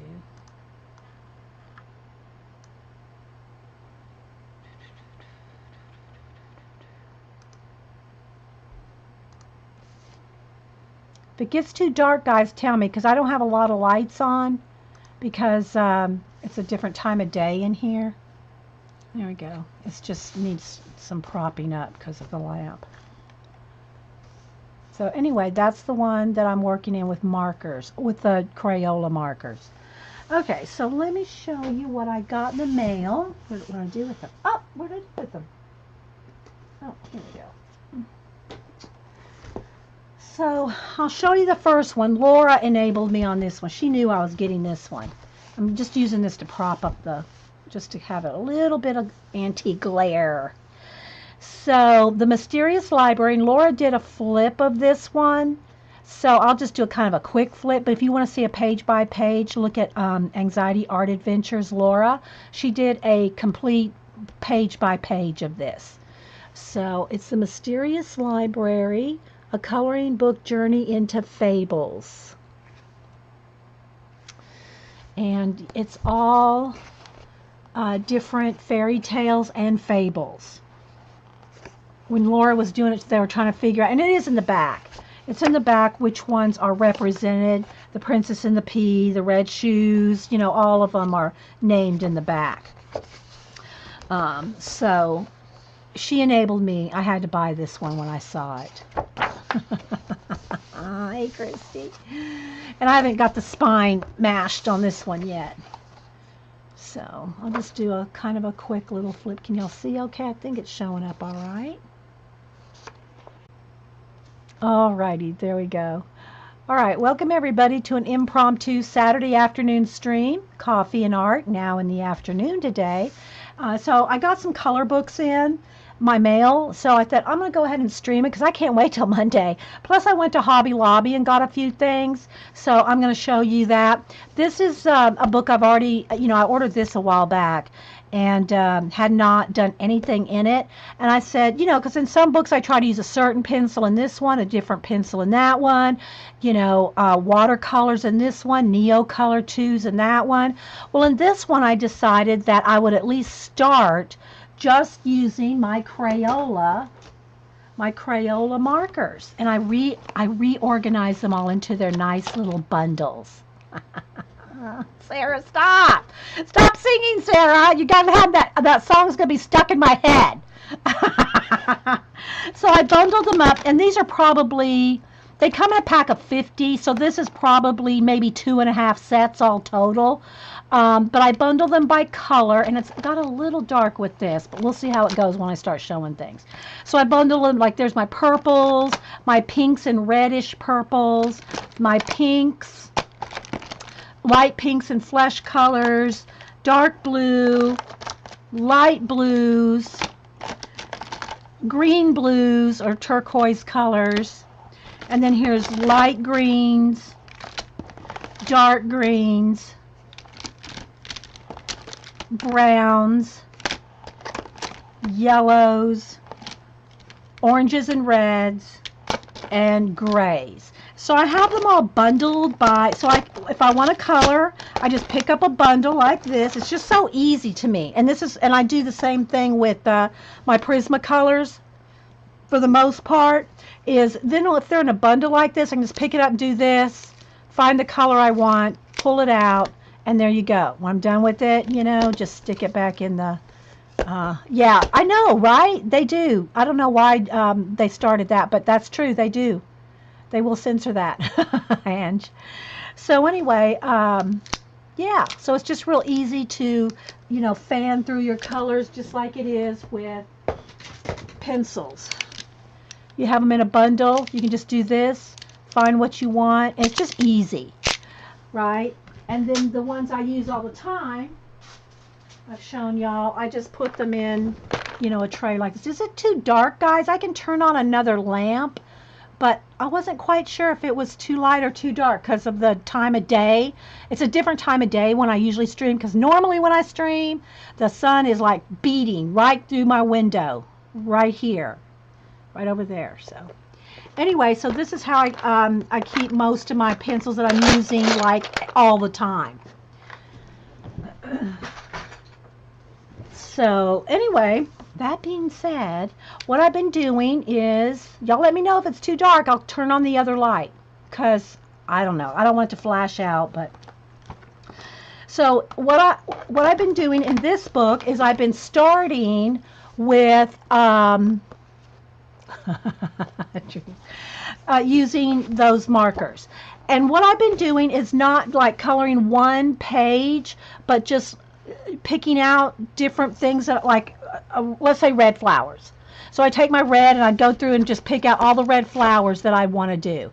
And that's how I've been working in this, although I do have one page right here that I'm a little further along in. So this one, I did color the background black acrylic paint, and then did all the stars and the rays and all that coming out of the Sacred Heart. And that's all I've done. I haven't done any of these other little emblems around.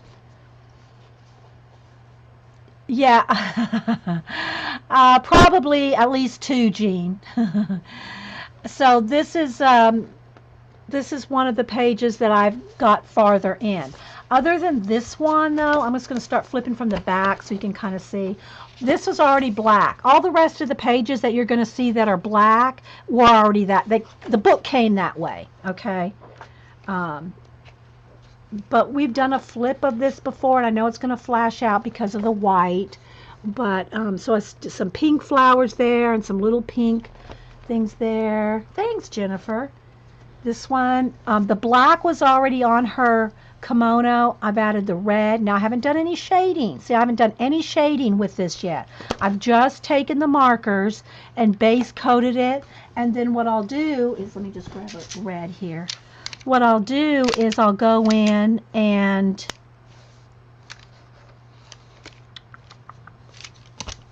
start shading and doing, you know, more to it. But right now, all the pages that you're going to see are pretty much, unless I say otherwise, just have a little bit of marker. And these are just the watercolor you know, they're not even watercolor, water-based Crayola markers. They're just the little Crayola markers. So, like, I just sat in front of the TV and picked up a red marker and went through. Then I might pick up, this was already black. A little bit of green. Now, before I really, I should have tested a little better. On this page, I was watching TV and not really paying a lot of attention, so I was really coloring hard. In other words, if you want to use markers like these